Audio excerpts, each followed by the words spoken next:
All right, welcome everybody. So glad you're here this evening. We have a lot of things to celebrate and a lot of things to discuss as we move the city forward and into the future. So with that, let me remind you that this is a formal city council meeting, so the rules of decorum are in effect. Please remain quiet while in the audience. Those of you here to speak, you have two opportunities during public comments and during public hearings, during both of which you'll have 3 minutes to speak. You'll need to state your name and ward. And remember that council can't respond to you if you're here to speak on one of the items listed on the agenda or the public hearings. So I'm going to call this meeting to order, 5:31 p.m. And please stand for the pledges. I pledge allegiance to the flag of the United States of America and to the republic for which it stands, one nation, under God, indivisible, with liberty and justice for all. Honor the Texas flag. I pledge allegiance to thee, Texas, one state under God, one and indivisible. Please be seated.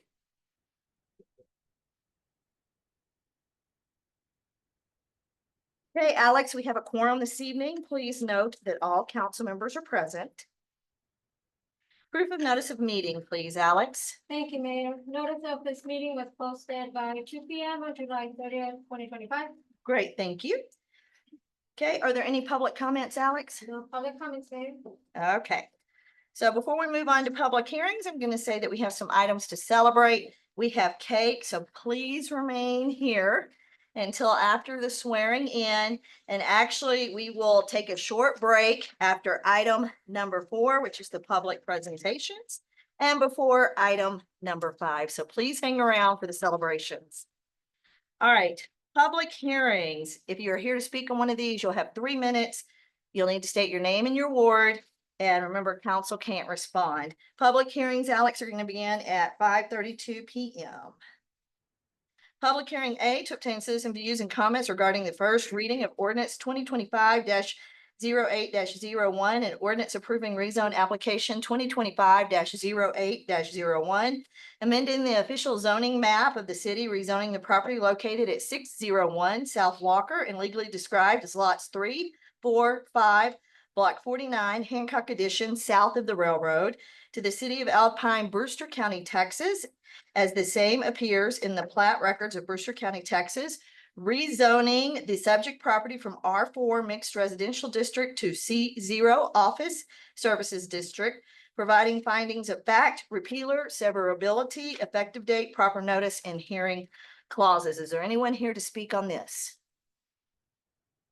Okay, seeing none, public hearing B, to obtain citizen views and comments regarding variance 2025-08-01, a variance application that would allow the applicants Alvaro Martinez and Elizabeth Martinez to establish a variance to the setback requirements of the subject property. The acceptable setback is 25 feet from a structure to property line. The variance would allow the subject property 0 feet of setback from the structure to the property line, which typically does not meet the requirements for a residential lot under the city's code. The non-conforming subject in question was established prior to the adoption of the city's code and setback requirements. The subject property is located at 502 South Fifth Street and is legally described as lots 1 through 4, Ferguson Addition, to the city of Alpine, Brewster County, Texas. The property owner of record is Jaquez Alberto, DEC''D, care of Alvaro Martinez. The property ID of the subject property is 10377. The current zoning classification of the property is R3 Apartment District. If the variance is approved, the zoning classification of the subject property will be R3 Apartment District. Is there anybody here to speak on this? Okay, seeing none, public hearing C to obtain comments regarding replat 2025-08. Pardon me? I'm sorry, Mayor. Could I make a brief public comment on B? Yes, I will allow you to do that. Typically, you need to be present. Oh, thank you. It's very brief. Good evening. I'm Kara Coates, property owner at 508 South Fifth Street, adjacent to the variance request. We did present public comments at the zoning meeting on July 28th, and we do support the amendment that will be introduced later on in the city council meeting. Thank you. Thank you. Public hearing C, to obtain citizen views and comments regarding replat 2025-08-01, a replat application to allow the applicants Michael and Lynn McCarson to reflect the updated ownership of a recently purchased portion of public property. The subject property is located at or about the corner of West Brown Street and 16th Street. The subject property is legally described as a replat block 126, Kalima edition of the city of Alpine, subdivision plat on file in envelope 67. Plat records of Brewster County, Texas. The record property owner is Michael Freeman McCarson and Elizabeth Lynn McCarson. The parcel identification numbers of the subject property are 10309, 10310, 10311, 10312, 10313, and 10314. The current zoning and classification of the property is R2, two-family district. If the replat is approved, the zoning classification of the subject property will remain R2, two-family district. Is there anyone here in person to speak on this? Okay, seeing none, moving on to public hearing D, to obtain citizen views and comments regarding the first and final reading of ordinance 2025-07-02, and ordinance amending the City of Alpine fiscal year 2024-2025 budget, providing for the following clauses: findings of fact, cumulative proper notice, and meeting an effective date. Is there anyone here to speak on this? Seeing none, Alex, I'm going to close public hearings at 5:37 p.m. Okay, moving on to presentations and recognitions. I'm going to turn it over to Honorable Judge Elizabeth Lewis to swear in Alexandria Tackett as Deputy City Secretary. You wanna join me? You're welcome. All right, Alex, go ahead and raise your right hand and repeat after me. I state your name, I, Alexandra Jacket, do solemnly swear do solemnly swear that I will faithfully execute the duties of that I will faithfully execute the duties of Deputy City Secretary of the State of Texas Deputy City Secretary, State of Texas, and will, to the best of my ability, and to the best of my ability, preserve, protect, and defend preserve, protect, and defend the Constitution and laws of the United States and of this state, the Constitution and laws of the United States. and of the state. And of- Okay, congratulations.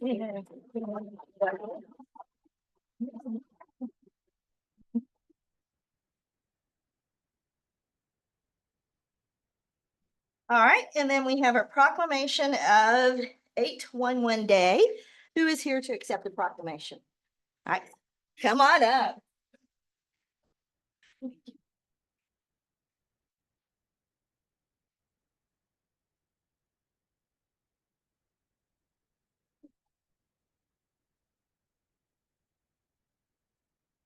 All right. So whereas each year the underground utility infrastructure is jeopardized by unintentional damage by those who fail to call 811 to have utility lines located and marked prior to digging, and undesired injury or possible death are potential results. And whereas a joint group of the Gulf Coast Region's utility industry partners have voluntarily come together to promote safety, and the national toll-free call before you dig number 811 in an effort to reduce these threats to facilities. Designated by the FCC in 2005, 811 provides potential excavators and homeowners a simple number to reach their local one call center to request utility line locations at the intended dig site. And whereas through education of safe digging practices, excavators and homeowners can save time and money, keeping our nation safe and connected by making a simple call to 811 in advance of any digging project, waiting the required amount of time, respecting the marked lines by maintaining visual definition throughout the course of excavation, and finally digging with care around the marks. And whereas safe digging is a shared responsibility to know what's below and call 811 before you dig. Now therefore, I, Catherine Eves, Mayor of the City of Alpine, Texas, on behalf of the community, do hereby recognize April 11th, 2025 as National 811 Day, and encourage excavators and homeowners throughout the city of Alpine and Brewster County to always call 811 before digging. Safe digging is no accident. In witness whereof, I have hereunto set my hand this 5th day of August in the year 2025. It's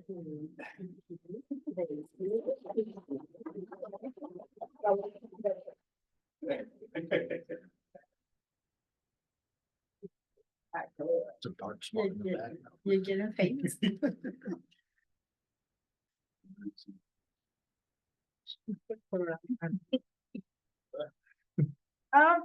Okay, Alex, I'm gonna switch up item C a little bit. I'm gonna do mayor announcements after the council member announcements and city manager announcements, okay? All right, so city manager announcements, you have 1 minute on the clock, city manager. Thank you, Mayor. The City of Alpine is partnering with the Upper Rio Grande Regional Flood Planning Group to advance local flood resilience efforts. Help guide future flood mitigation strategies, infrastructure investments, and funding priorities. The Rio Grande County government and its partner AECOM has launched a community survey. Residents, businesses, and city stakeholders are encouraged to participate and share firsthand flood experiences, concerns, and local insights. The survey is available at cityofalpine.com/flood survey. The city is also pleased to share that Alpine Community Projects is hosting potluck party on Wednesday, August 7th at 5:30 p.m. The event will be held at the old schoolhouse located at 205 East Ross Avenue. All members of the community are invited to attend, enjoy good company, and bring a dish to share at the. This is a great opportunity to connect with neighbors and celebrate community spirit. And all of the event details are available on the city's website in the news section. And that's all I have for today. Great, thank you. Alex, 1 minute for 1 minute for each council member. Councilmember Stevens. Thanks, Mayor. Just 3 items. First, Brewster County Commissioners Court meeting, which I attend regularly. They're in the middle of budget process as well, so they're going through the same things that we are. I've asked Judge Hennington to come back and provide us the list of things where we definitely want to partner so we can make sure we understand how much they're spending and we can figure out how much we're going to spend, particularly when it comes to fire, animal control, the recycling center and all that. So that'll be an important item, wait for them to come back. Right now, they're struggling to make sure they've got a positive cash flow in their budget. Second thing they're working also is a discussion about tax rates. And they're having a rather spirited discussion about what the tax rate's going to be for Brewster County going forward, particularly as we look at the surrounding 3 counties. The only other item of note is the Texas State University System Board of Regents is going on starting tomorrow. We'll go through Friday at Sol Ross. So they've got the whole Texas State University system here. Great. Thanks. Okay. Councilmember Escobedo. I just wanted to thank Alpine PD and the hospital and one of the military branches that was there at the hospital giving out backpacks, and they had some goodies there for the kids. It was really good. Thank you. Okay, Councilmember Ricketts. The only thing I got is, if y'all pay attention to the newspaper, we had several firefighters go through the Big Bend Fire Academy. And last Wednesday, they actually took their state test and almost all of them, except for one, passed all of their tests. Great. Excellent. Councilmember Martinez. I went to the annual meeting to the Family Crisis Center. It is almost finished, a new building. They are working on the cement around, but it was not in the budget. So they are doing fundraisers to complete the money to pay for that sidewalk and all in the front. So right now they're having a fundraiser. They're selling tickets for a gun. So anybody approach you, please buy a ticket. It is for a good cause for the Family Crisis Center. They have tickets if you want to. Thank you. Councilmember Portillo. The only thing I gotta say, school starts next week. Yeah. So be Be careful, ready. be ready. Yes. Yeah, be That's careful and be ready. Okay, great. Thank you. All right. And so with mayor announcements, we're doing something a little bit different. If I may have Alex join me up front. What do you do, Alex?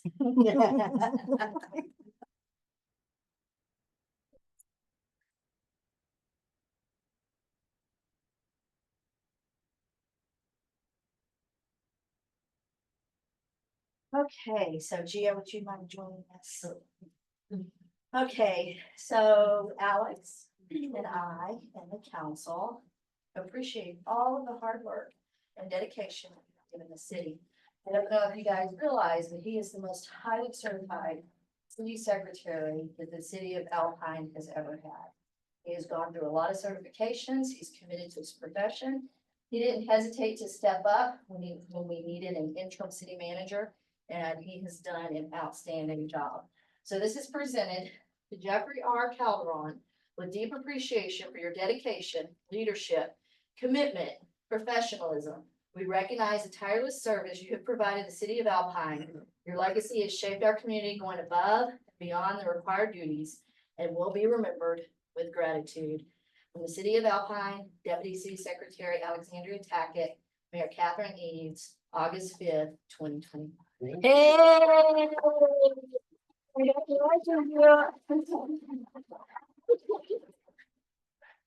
Okay, and with that, we're gonna take a 15-minute break to celebrate. Okay, so we'll return about 6.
And we're back, 6 p.m. All right, so moving on to changes to posted agenda. Council, are there any items to be continued or withdrawn?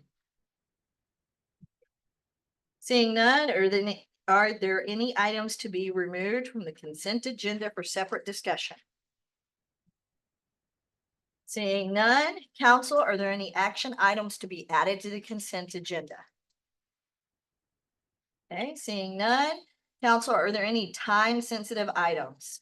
I'd like to add one there. Okay, If we could consider action item 9I, that's approval of the fiscal year 2026 to 2027 public safety answering point agreement between City of Alpine and the Rio Grande Council of Governments.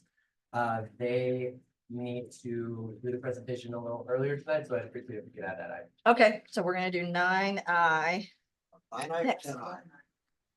Oh, you know, it's 11I. actually 11I. Oh, thank you. 11I, okay, so 11I. All right, so city manager, go ahead, item 11I. Okay, thank you. So we do have this action item. It's basically to approve the public safety answering point agreement, which is essential or critical for our public safety communication service. And I do have Marisa Quintanilla on the line to speak to you all about that. Okay, great. Good morning, council. Good morning. Good morning. I am so sorry. Good evening. I'm thinking that you can hear me okay, right?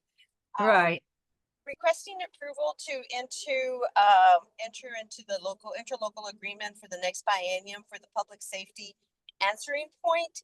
As you all know, the Council of Government is the 911 authority and is responsible to making sure that that 911 call is delivered to those PSAPs.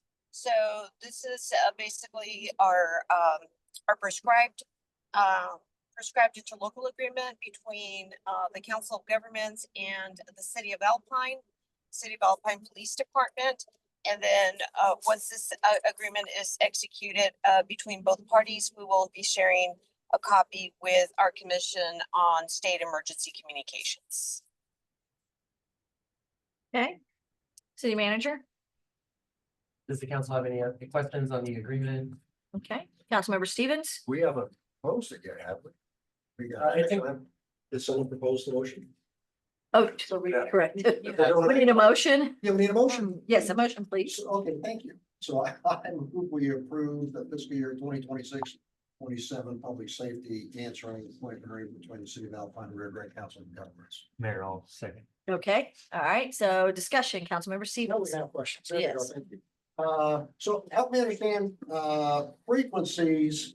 Does this ensure we've got cross frequencies across all the organizations that tie in with the City of Alpine? So are we talking about radio frequencies, sir? Well, I can't hear very. She asked if you're talking about radio frequency. Radio frequencies, yes, thank you. Yes. So we are not responsible for the radio frequencies. We're responsible for that delivery of the 911 call. But when we do have and have purchased most recently communication equipment and subscriber units, we make sure that all the frequencies within the Tri-County are programmed in each of the zones in those subscriber units, sir.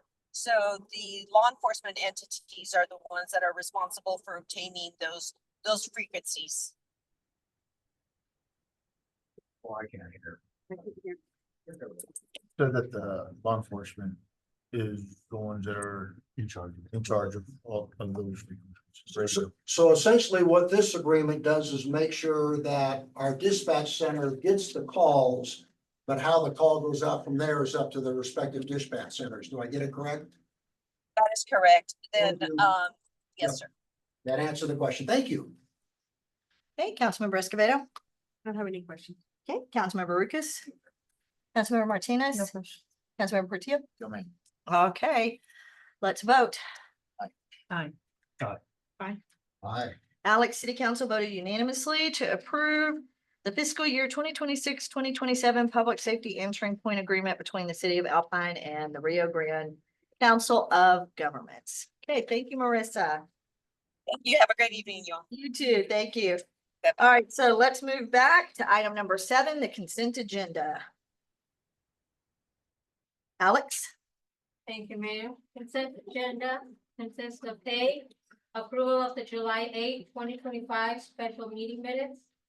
B, approval of the July 15, 2025 regular meeting minutes. C, approval of the appointment of Joseph Flores to the place 7 position on the Parks and Recreation Board. And D, approval of the June 2025 invoice for Bojorquez Law Firm Services. I need a motion. Send agenda as presented. I need a second. Second. Okay. And let's vote. Aye. Aye. Alex, City Council approved the consent agenda as written unanimously. Thank you. Okay, there were no items removed. We're moving on to reports and presentations in which there will be 6 minutes allotted to each item. Item A belongs to City Manager.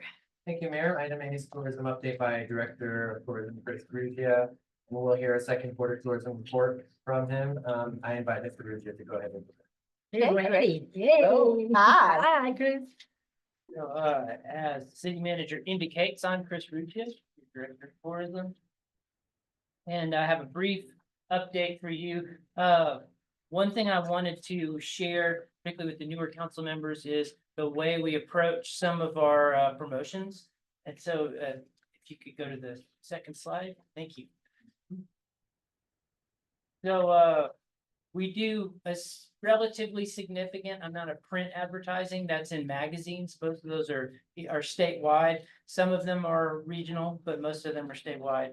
And those, all the print advertising that we do, almost all of it is co-ops. We're participating. We have a core co-op of Marfa, sometimes Fort Davis and Alpine. We advertise together quite frequently, 4 times a year in Texas Monthly. When Fort Davis can afford it, because the budget comes and goes. So sometimes it's just Alpine and Marfa, and sometimes it's the 3 of us. We work very well together. What I'm showing you here is a 2-page spread in Texas Highways magazine. That's a 6-partner co-op. That's Odessa, Midland, Marfa, Fort Davis, Fort Stockton, El Paso, and Alpine. And this was it runs 6 times a year, and each issue a different partner gets a highlight area. So this was Alpine's. So we get the large photo at the top left and a little mini article on the right side. And then every other partner gets a small photo and some text. And that gets us a presence regularly through the year at Texas Highways, which is probably the most significant travel magazine for the state at a really affordable cost for us. And I administer that co-op and round up the copies for the partners. So then the next slide. Digital co-ops is another way that the governor's office, the travel group under the governor's office called Travel Texas, and they offer co-ops through various ad agencies where it's a cost sharing, and it's a way where we can get into some of the digital ad networks at a buy-in rate that's far below. If we were trying to do a campaign on our own, it might be $15,000 minimum or things like that to get in some of these ad networks, which show up in mobile apps, and they're targeted in various ways. And so once a year, they open these co-ops up for sign up for application. And I leverage those as much as possible. And so this is showing you the report I received for impressions through May. So Data Warehouse is it's a network of ads that goes on websites through many websites around the internet, where we got 439,000 impressions, relatively few click-throughs, but that kind of advertising is for awareness building. They're very low clicks in the industry. Then there's mobile apps, which we did much better in terms of click-through and exceeded their benchmark. Mobile speed targeting has to do with people as they're traveling. That's a way they figured to specifically target people, and we had over 2 million impressions there. And then social stories was something where, for a very low cost, we actually had a crew come out to Alpine to shoot some video and do some social media story posts from the governor's office's account about Alpine. And so I'm generally been very happy with the performance of those ads, and that's something that I really try to take advantage of because it saves us money. And then next, another highlights. I know that the mayor emailed you all about this, but we want to make sure the public knows as well. We're very pleased with our performance in the Texas Travel Awards. We received 6 awards, one statewide. There's 2 ways that they're organized. One that's just a general across the state, and another by population. And I tend to favor the population ones because we compete very well when compared to other small communities. We have a lot going on. So we punch above our weight for a 5,000-6,000 person community. And we won 5 of those: best public art for downtown murals, best museum of the Big Bend, best music venue for the Ritchie. I was very, very pleased that we got that one. Best Instagrammable spot, which is the desk at Hancock Hill, and best outdoor activity was stargazing in the Big Bend. And then statewide, that's always a big swing because we're competing with the everything in the state. And we actually won the best views, which was Hancock Hill. And we nominate them, and I write a little essay to try and convince the judge that this is a special thing, and that seemed to work. So I'm very, very pleased about that. Next slide. One other thing that's fairly new that Heather has been working hard on. We also contracted with Hannah Kate Schaefer to help Heather generate social media reels, which are those vertical short form videos. TikTok is all reels, and then Instagram and Facebook made their own version of that same format. And we were posting contest photos every single day and a lot of posts about events and art news articles and happenings and things like that. But one thing, until 6 months ago or so, we had very little of that short form vertical format video to share on our social media. And so we got with Hannah Kate to work with Heather, where Hannah's shooting videos with Heather. Our strategy here is research shows that these social media videos, people get engaged more and respond more when they feel authentic, basically when they're not very polished. When they feel like it's just somebody holding the phone, somebody talking to the phone, that's what people respond to in this format. Whereas there's a TACVB has shared some research showing that the things that are the more like travel log, beautiful video with music, those things people just gloss right over because it feels like an ad. Whereas these things feel like social media. And so that's been the approach that we've taken. We decided to try and keep Heather as the face of our social media feed. So there's a recognizable personality that's consistent. And that way when her face shows up, folks who might, as they see more of the reels, they'll start to connect her and Alpine, and we'll get more of that recognition over time and build the brand through her, whether she likes it or not. And that's been performing really, really well. We've been very pleased with the engagement and the impressions we're getting from those. And so then a little bit of data for our last couple of minutes here. These are from the Zartico visitor dashboard, which excels at giving us kind of market breakdowns. It's not so good at counting the number of people who come to town. That's kind of a point of frustration. We might be looking at another option in the future that would give us harder numbers that way, where we could get event performance. But what they do very well is of the sample that they get, they can break down what are the markets that they're coming from and things like that. And also we compare both visitation and spending. And so what we're looking at here is our top 10 visitor markets for the second quarter. And I just want to point out the top 4 of them. That's Odessa, Midland, San Antonio, Dallas, Fort Worth, and El Paso. Those 4 represent more than half of the observed visitors and more than half of the visitor spending that we received. We've always been a drive market. 80+% of our visitation has been in-state. It hasn't changed since I started working with the city and looking at these numbers.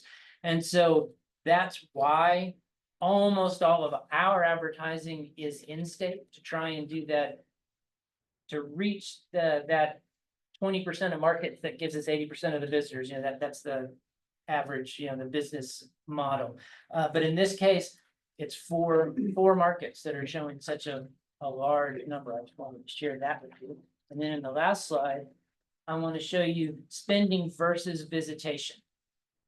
And the top by far is Midland Odessa. Now, the top bar is the percentage of visitor spending. The middle one is the average spend, which is not as useful as that sounds. That's actually the average card swipe. It's not the average that they spent on their trip. And so that makes that number not quite as useful in my opinion. But the bottom bar is the percentage of visitors. So if you look at the top bar and the bottom one, you're looking at percentage of spending versus the number of people. And we like to see a market that sends fewer people that spend more. And that's something that Midland and Houston are doing. Houston represented 11% of our spending, 6% of our people. And so when we're looking at worldwide over tourism as a serious issue, we look at the pain that South County suffers every spring break and a lot of other times of the year. We are blessed with more infrastructural capacity than South County has, but it's absolutely something we have to keep an eye on. And so whenever we see a market that sends more money with fewer bodies, we pay attention. So I just wanted to point those things out to you, that some of the things that we look at when we're thinking about who we're going to send our messages to. And that's what I've got this time around. Okay, Councilmember Portillo, Go ahead. Councilmember Martinez. How do you find out what place are they coming? That The is credit where cards that or- dashboard comes from. So it's the big brother syndrome, you know, when a lot of times it's a mobile app that you'll opt into and allow it to know where you are. A lot of times that's the weather app. But this particular service, when someone who has opted in to an app following them around, access that app in a place that we've identified as a place of interest, it pings in their system. And then we never know who that person is. It's an anonymous identifier for their phone. But somehow it can also connect to the credit card spending of that person, all without ever knowing who they are. And so then the data scientists, bunch of PhDs working at Zartico, they crunch all these numbers and make sure, because there's a lot of noise in these systems that sell this kind of information. So they clean it up and then they put it into the dashboard, and that's what we receive. That's how Amazing. they know. Yeah. Thank you. Yeah, you bet. Well, and the way they know where that phone spends all its time, you know, so that's how they know where that person lives. They don't have an address for them, but they know the GPS. Like, oh, that phone's in Houston almost all the time. Yeah, it must live there. Thank you. Yes. Okay, Councilmember Ricketts.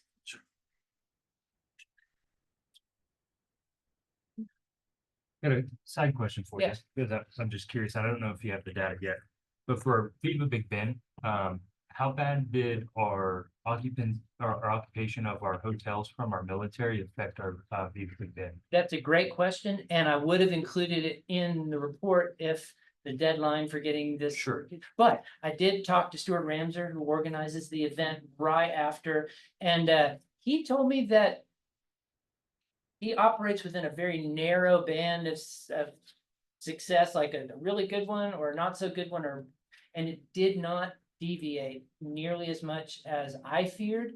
He said it was a good year, it was slightly down, but only slightly, and the attendance at all the events was very good. So his takeaway, now, one thing that Viva has going for it is it's spread geographically. So you don't have a bad experience if you're not staying in Alpine, whereas an Alpine event, if you need to stay in Marfa or in Marathon or Presidio, you know, that's going to be a very different equation for what you're going to be able to experience for an event. But Stuart's takeaway was that with the military occupation that we have now, it is possible with some attention and care to put on a successful event. So I was relieved, to say the least. Yeah. Councilmember Escobedo. I was wondering that about Viva Big Bend. I mean, cause I thought it wasn't as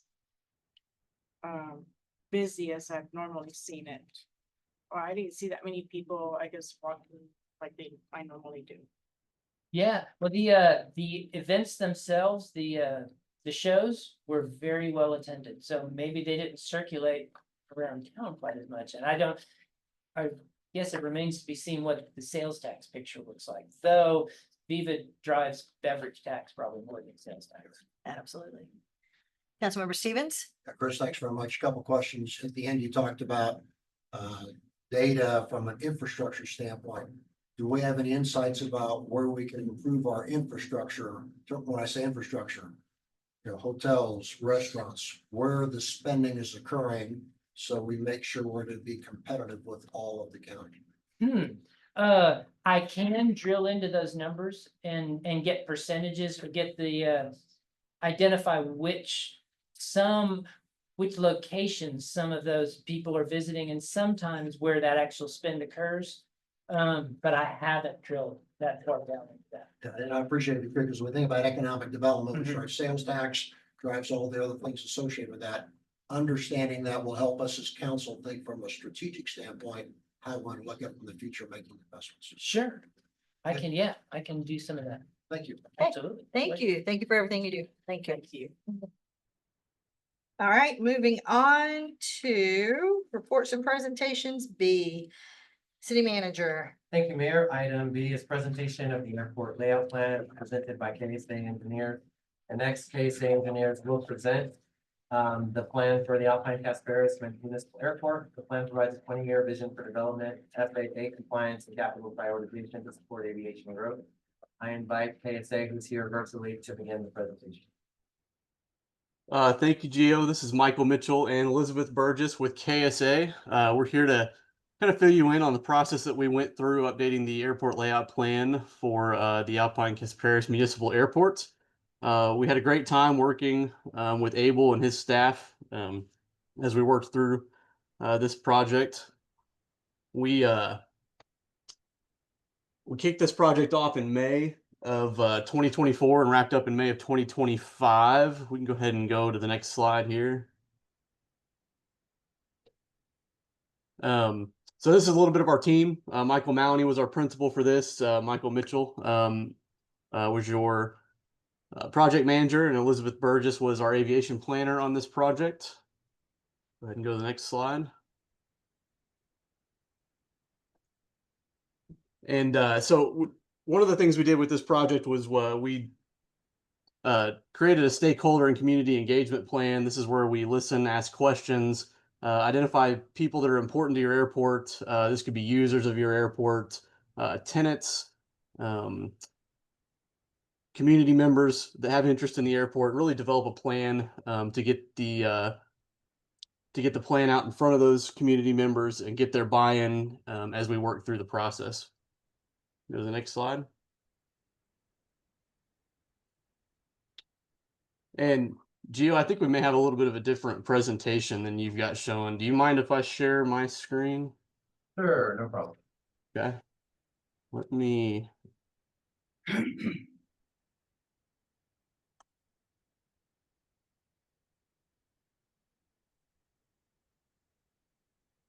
you all see that okay? Yes. All right. That's still showing up all right for you? Yes. Perfect. So we created a project communication website. This is where we stored all of our documents. This was available to our project committee that helped guide us through this project as we worked through all of the stages and chapters of our document. So these are online. Anybody can see them. Public has access to it. This is where we housed all of our documents for consumption throughout our update.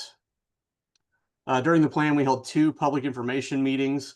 The first was on November 14th, second on April 10th. This gave us a chance to engage with the public, fill them in on the plan for the airport, and also get their feedback.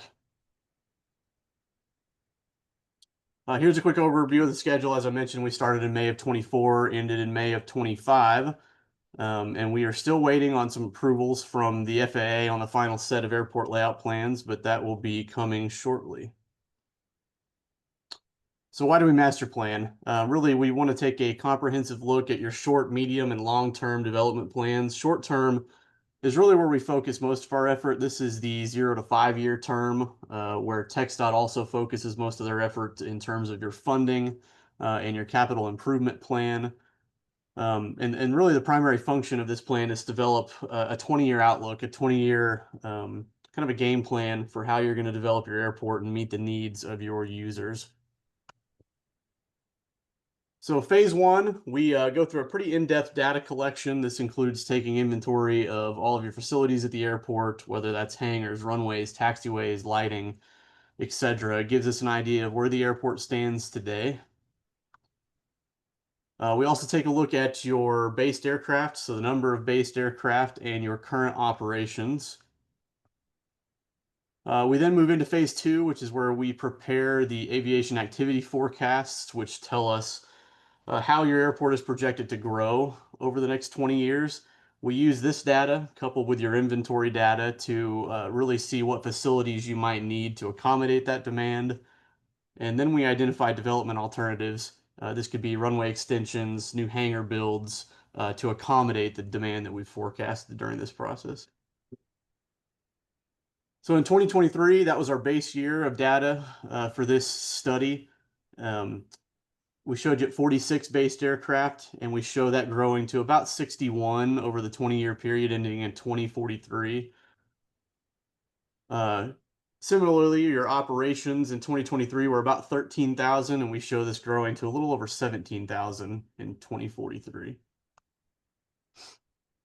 One of the critical things that we need to do during this process is define what aircraft type is the most demanding at your airport. This really sets the standard for what facilities we need, runway length, width, approaches. And so we look at all the airplanes that come in and out of your airport and try to determine which one is the most demanding, which one uses your facility the most. And we come up with what we call a critical aircraft, which kind of guides our design of the airport for the future. Critical aircraft is determined by two things, the wingspan of the aircraft and also its approach speed. So the bigger the wingspan, the faster the approach speed, the higher the aircraft category, and obviously the more constrained we are on design constraints. So over on the right-hand side of the screen, you can see some different aircraft starting from your small Cessnas all the way up to your large Gulfstreams. This is kind of how the FAA categorizes those aircraft. You all are currently a B2 airport, which kind of coincides with a mid-sized jet, 5 to 7 passengers. So once we've determined your forecast, your facility requirements, and we've looked at alternatives, we'll move into implementation, which is where we develop a capital improvement plan. This is where we start the actual set of airport layout plan documents that will be approved by TxDOT and the FAA. We give you an implementation plan, which Elizabeth's going to go over here shortly, that'll tell you kind of your priority list of what's the most important projects at the airport and give some preliminary cost estimates as well. So before we dive into the recommended development plan, I'm going to talk a little bit about funding. So Texas is what's known as a block grant state program. What that means is that the FAA actually allows Texas to give out funding to airports.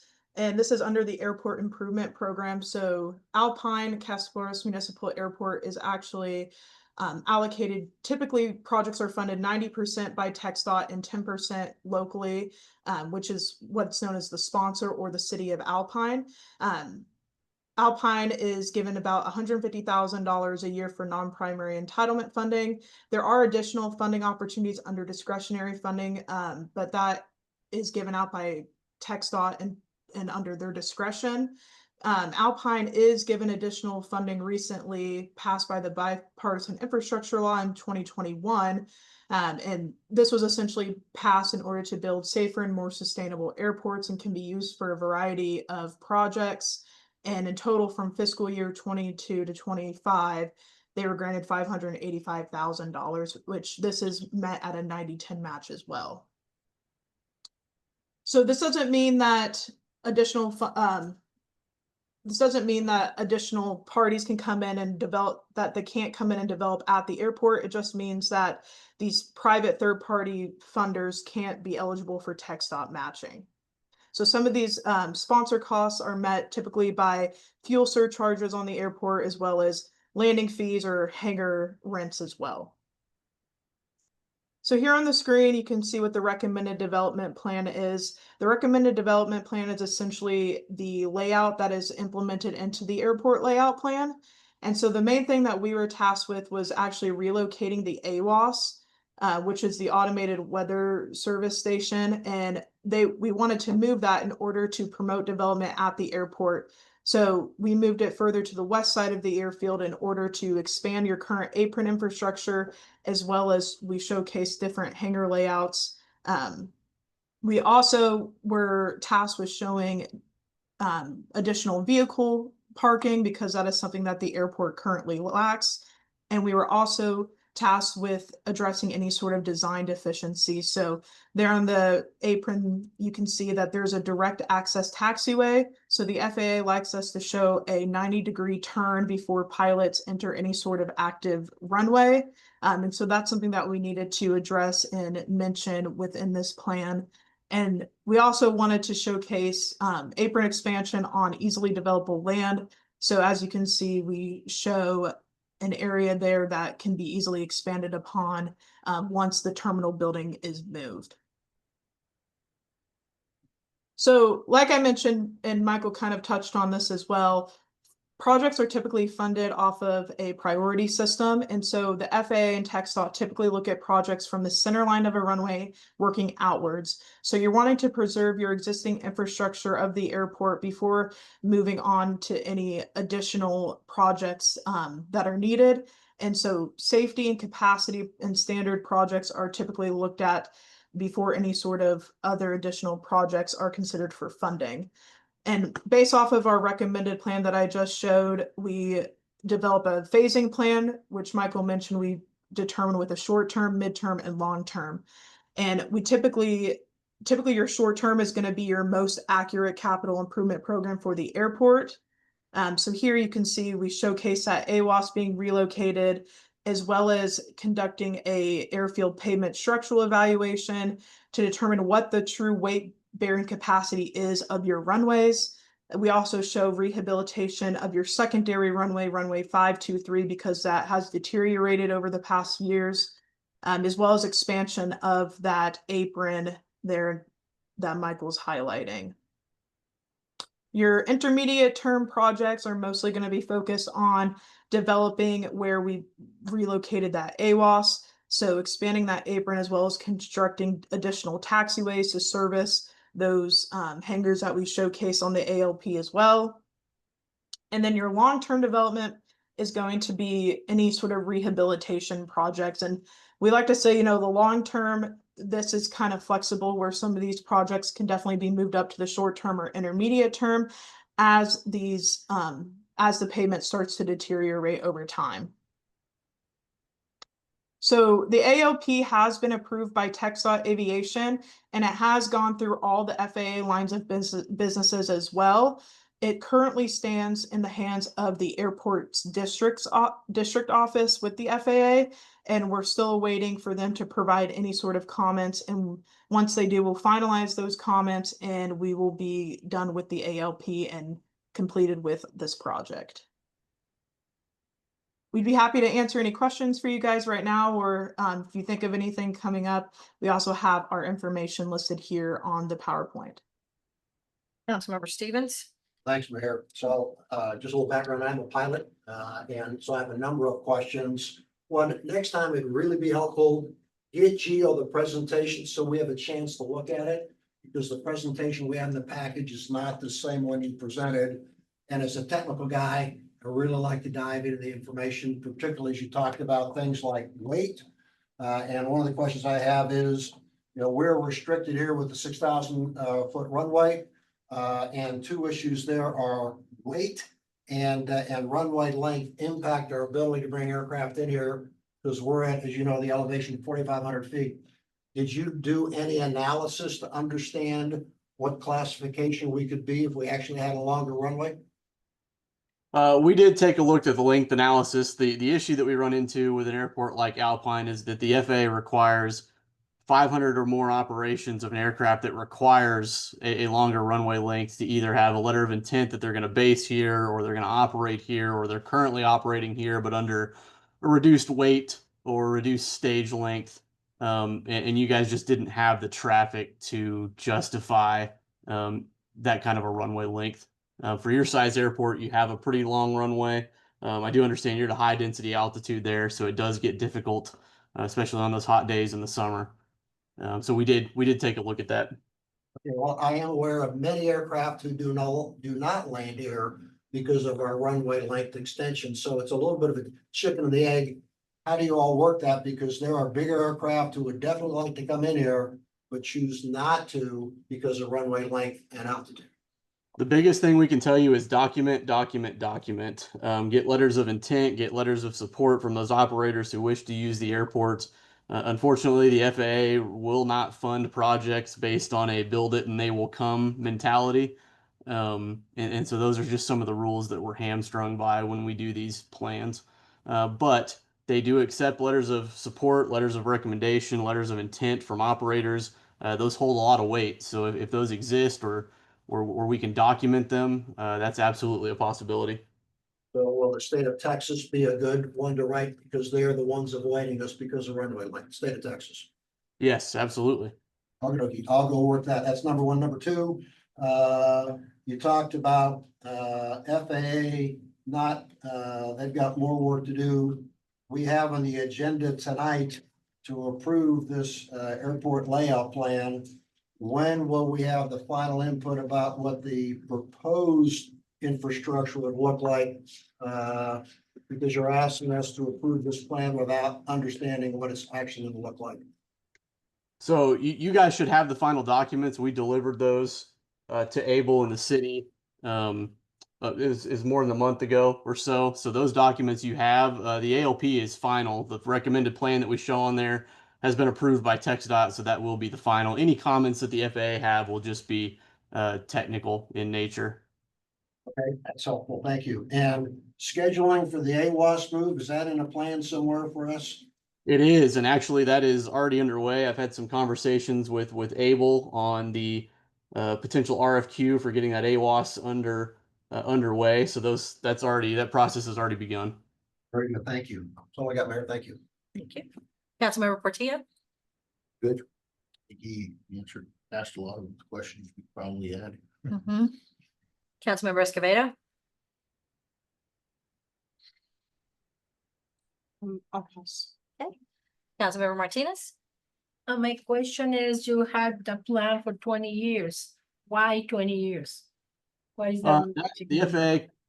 The FAA mandates in their ALP and master plan guidance that the 20 years is the horizon that we look at. It's broken into 3 stages from 1 to 5, 6 to 10, and then 11 to 20 years. So that's determined in the FAA guidance. So in 20 years, we will see what you chose. It will be a reality. No, I mean, no, it could be. But one of the things we got to remember is that some of these forecasts are based on some educated guesses. We can't really predict the future. I think we all saw that during COVID, master planning before COVID and after COVID was difficult. So, I mean, we obviously can't predict events that might transpire that would change the outlook, but we try to get as close as we can. And the other thing that's important to note is that the FAA actually recommends that these plans be updated every 8 to 10 years. And so I would assume that you will probably have an updated plan prior to that 20-year time frame. Councilmember Ruckus? Okay, that's it. Thank you very much. Thank you. Thank you. Thank you. All right, so moving on to information or discussion items. Item A, City Manager. Thank you, Mayor. Item A is discussion regarding potential updates to Chapter 23, City Council, specifically the agenda posting deadlines and other requirements outlined in the Rules of Procedure Ordinance. Basically, I put together a tentative schedule of changes based on feedback that I received from the council that you all wanted an additional 24 hours for the agenda deadline. And taking into consideration the updated requirements implemented by House Bill 1522 and TML's guidance to use a conservative approach, I drafted some updates and I wanted your input on what you thought and what you recommended to change. Okay. All right, Councilmember Escobedo.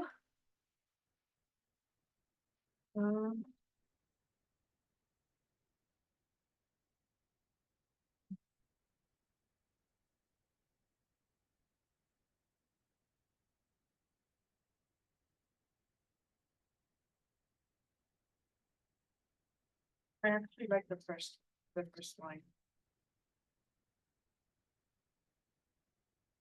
Or the last.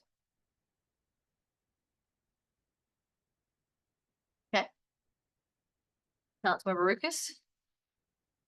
Good with it. It's meeting our intent. So. Councilmember Stevens. I like the plan, Joe. Thanks for going 24 hours. It meets my needs. So thank you. Absolutely.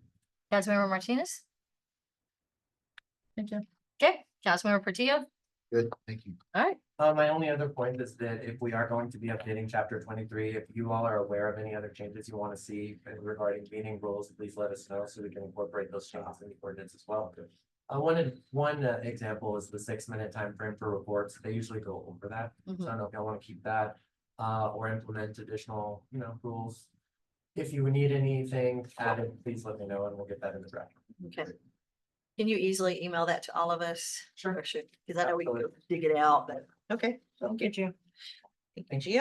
All right, moving on to information discussion item B. So this is for us to plan interviews with the department heads and the interim city manager, as well as for the council to outline the plan for interviews with the department heads and interim city manager, as well as the council of the city manager candidates. Now that the position has closed, we have several candidates, as we know from our spreadsheet.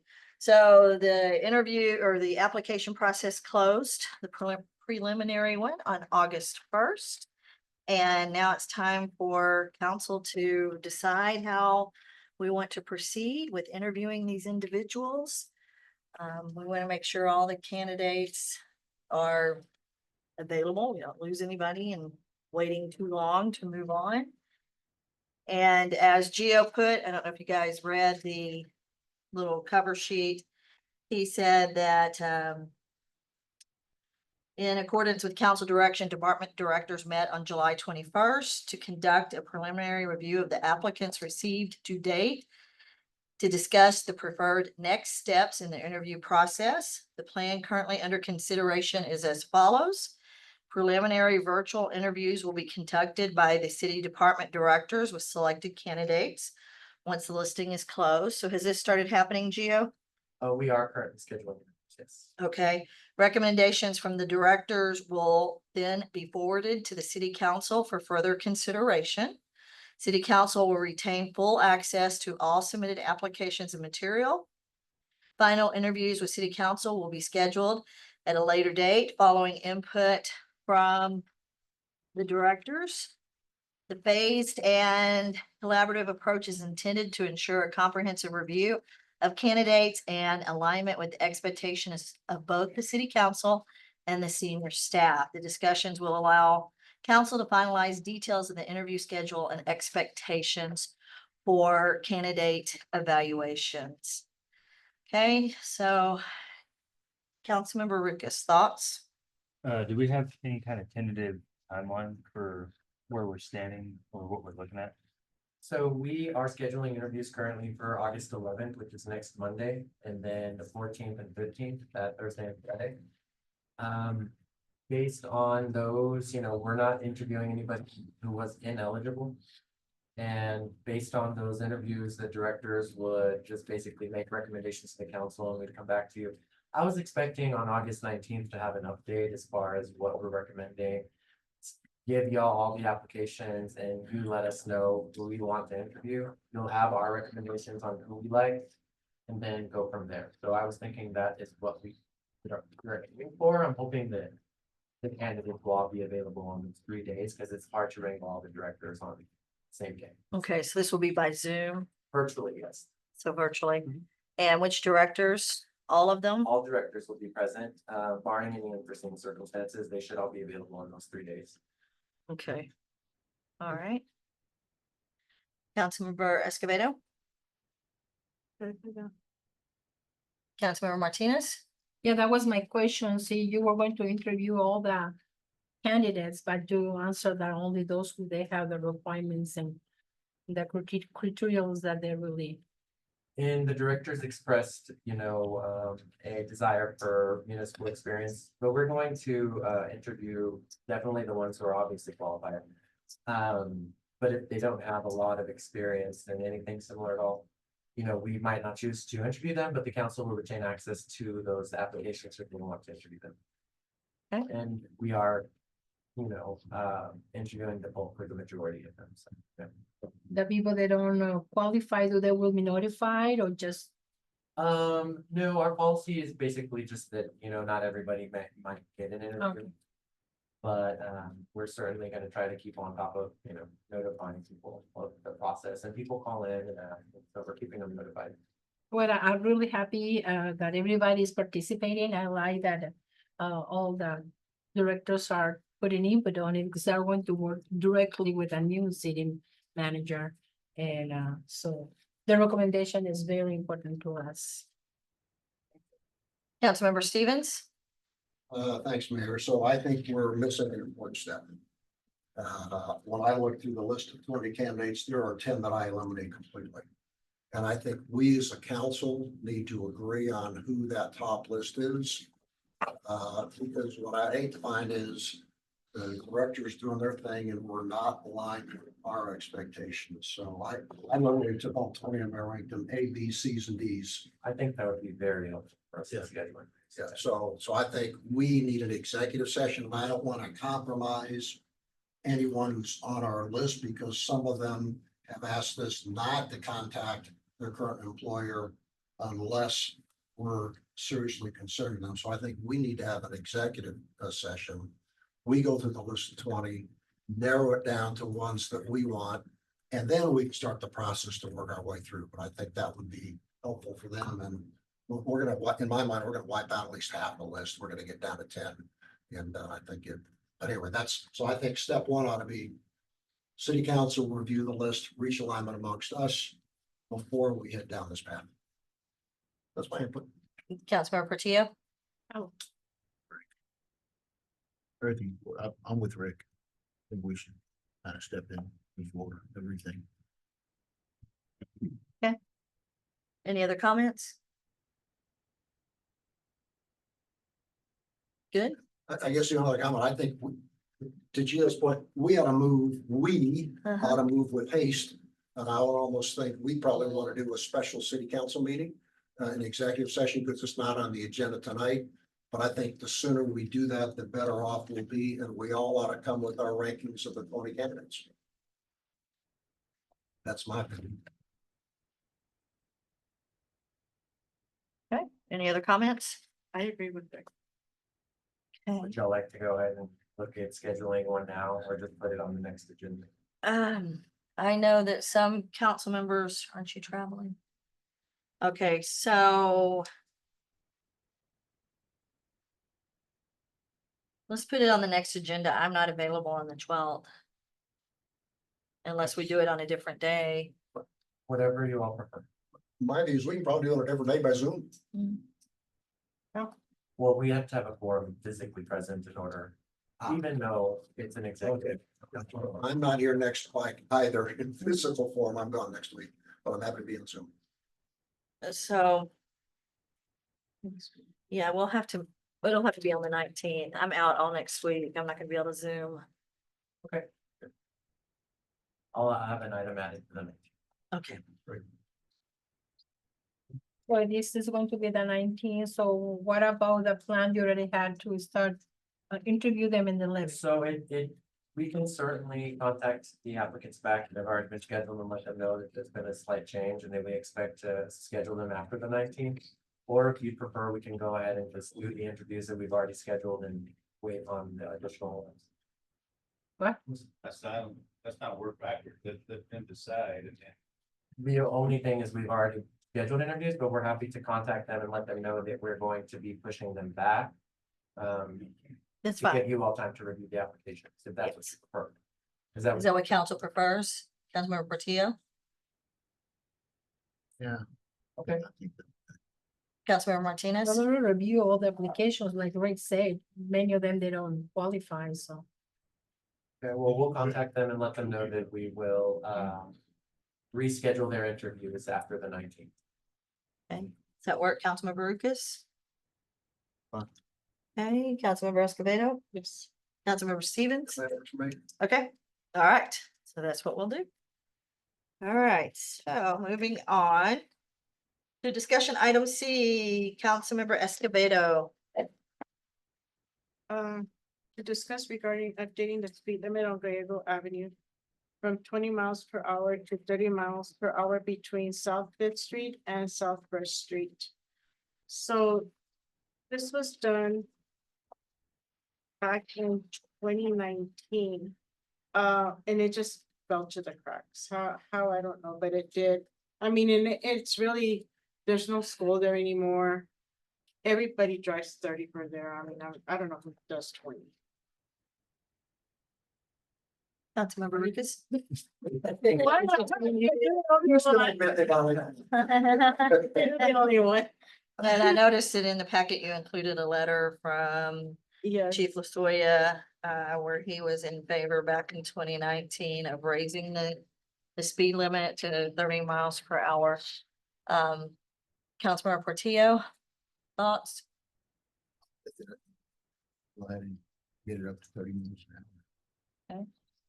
Councilmember Martinez? Yeah, I think we need to upgrade it, you know, the situation right now, what it was years ago is different, so. But it's my only concern, if you raise to 30, then we drive 40. You know, you know how they are, Yeah. but that's my job. Councilmember Lucas?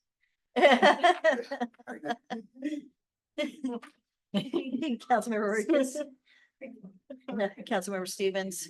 I'm a 25-mile-an-hour speed limit guy for the entire city, but I'm good with going to 30. Okay, all right. All right, so Gio, what would be the next steps? So, we can go ahead and work on drafting an ordinance.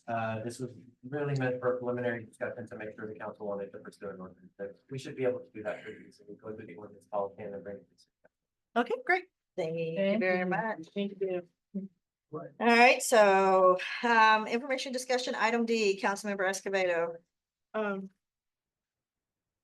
Discuss concerns with customers receiving blank or zero balance water bills, bills due dates, and past due notices regarding the utilities. So I have, I sent Megan way back, an issue on the VFW, and I know her back. So the VF has had issues with their bill being, I think, like 2,000 something. Don't quote me on it, but it was quite a bit high. And apparently there was some verbal agreement.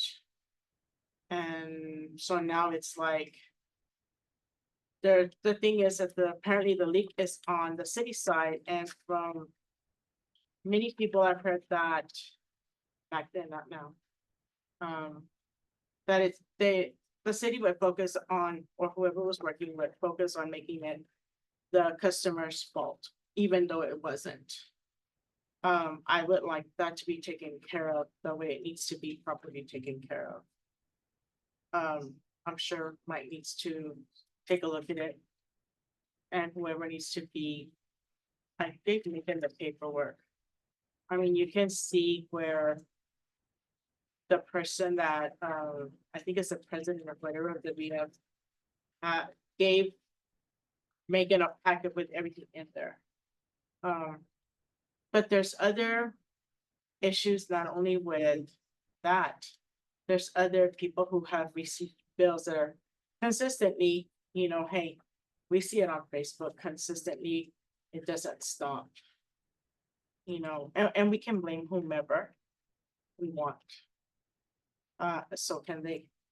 The thing is, it needs to be fixed and we cannot be, or whoever threaten the customer, hey, we're gonna turn you off because you know what, your bill is $4,000.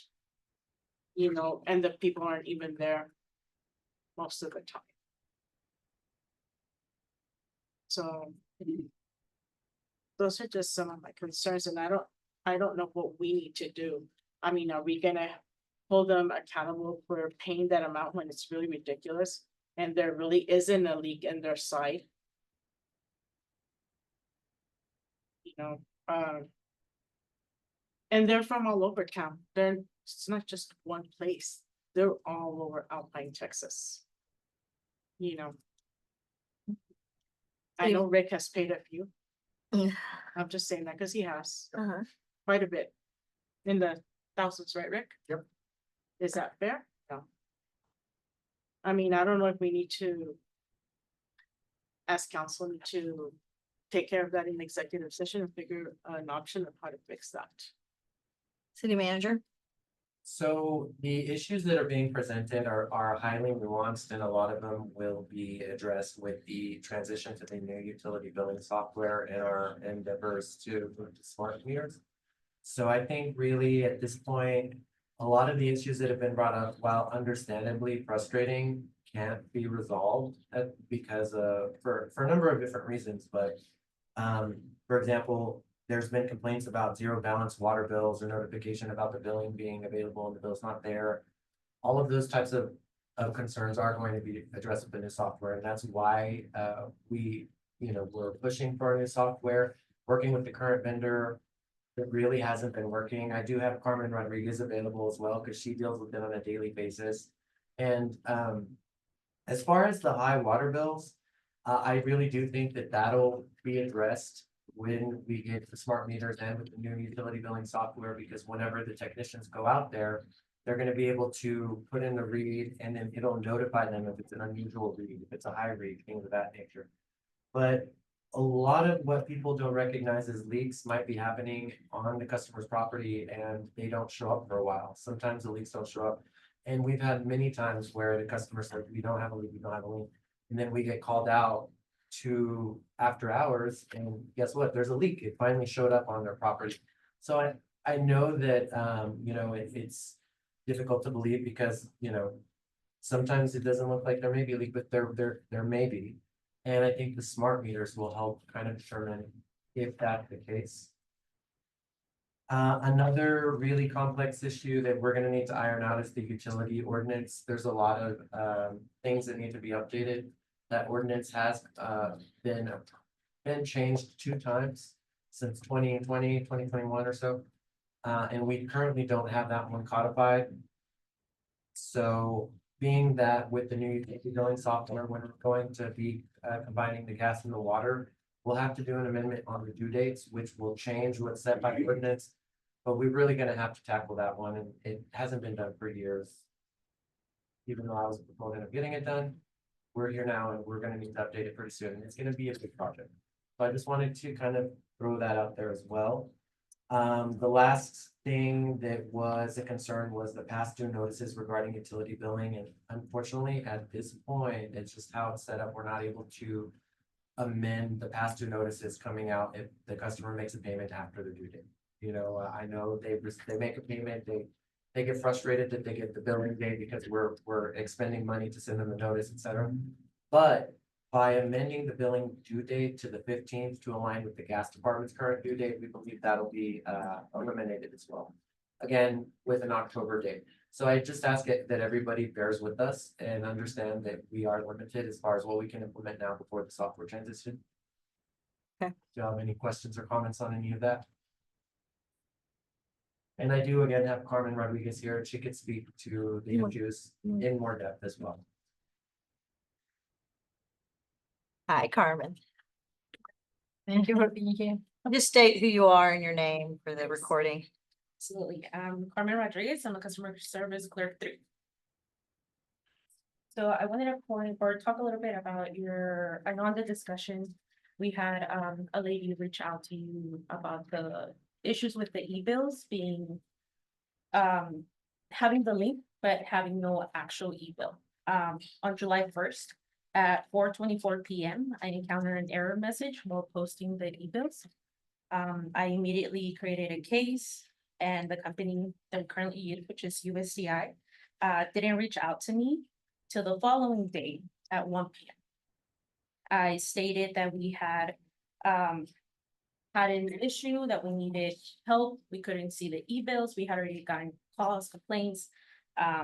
They said they would call me and that they would reach out with a solution. I never got a call. I just got an email the following day on July 3rd at 9:26 AM, stating that they had cleaned up the failed bill and that the e-bills had been posted. So about 1,236 e-bills were posted on Tuesday on the e-commerce site. I didn't have any time when it was resolved. That was all the email said, and they closed the case without speaking to me. Now, I don't know if you guys have received any complaints this month. But on July 31st, when I was conducting the bills for the city, I encountered a different error message. Logged the case at 8:41 AM, didn't get a call till August 1st. Let's see, August 1st at 8:03 AM, I went ahead and updated the case because I hadn't heard anything. And they finally reached out to me at 1:48 PM on August 1st. And turns out that we were having that issue because on July 1st, when they were clearing up their initial issue, they didn't clear it up completely. So the system thought that I was duplicating the bills. So I think we did a great thing by having you guys approve a new billing software. We've been having 2 months in a row issues, e-bills, not able to produce a bill, which is frustrating for us, it's frustrating for the customers. But we are working very hard with the new billing software to make sure that this is no longer an issue. And once again, the new billing software is expected October. Yes, we actually supposed to meet tomorrow. I'm supposed to see the software either this week or next week. Okay, and it was the software you originally recommended to council, or did you go Yes. back? Okay. Yes. Okay, Councilmember Stevens? So when do we all get trained on the new stuff? So we're still trying to figure out dates. I mean, we're right on track with our deadline of October 1st so far. We're working very hard with the gas department, the water department for, chiming in and helping us with some crazy deadlines that we've had. Yeah. But we have some tentative training for the online portal for our residents in September. We're Right. still trying to iron out the details before we throw out an official date out there. So September, Yes. and then the other key message is, Mhm. we have about 2 more months of pain.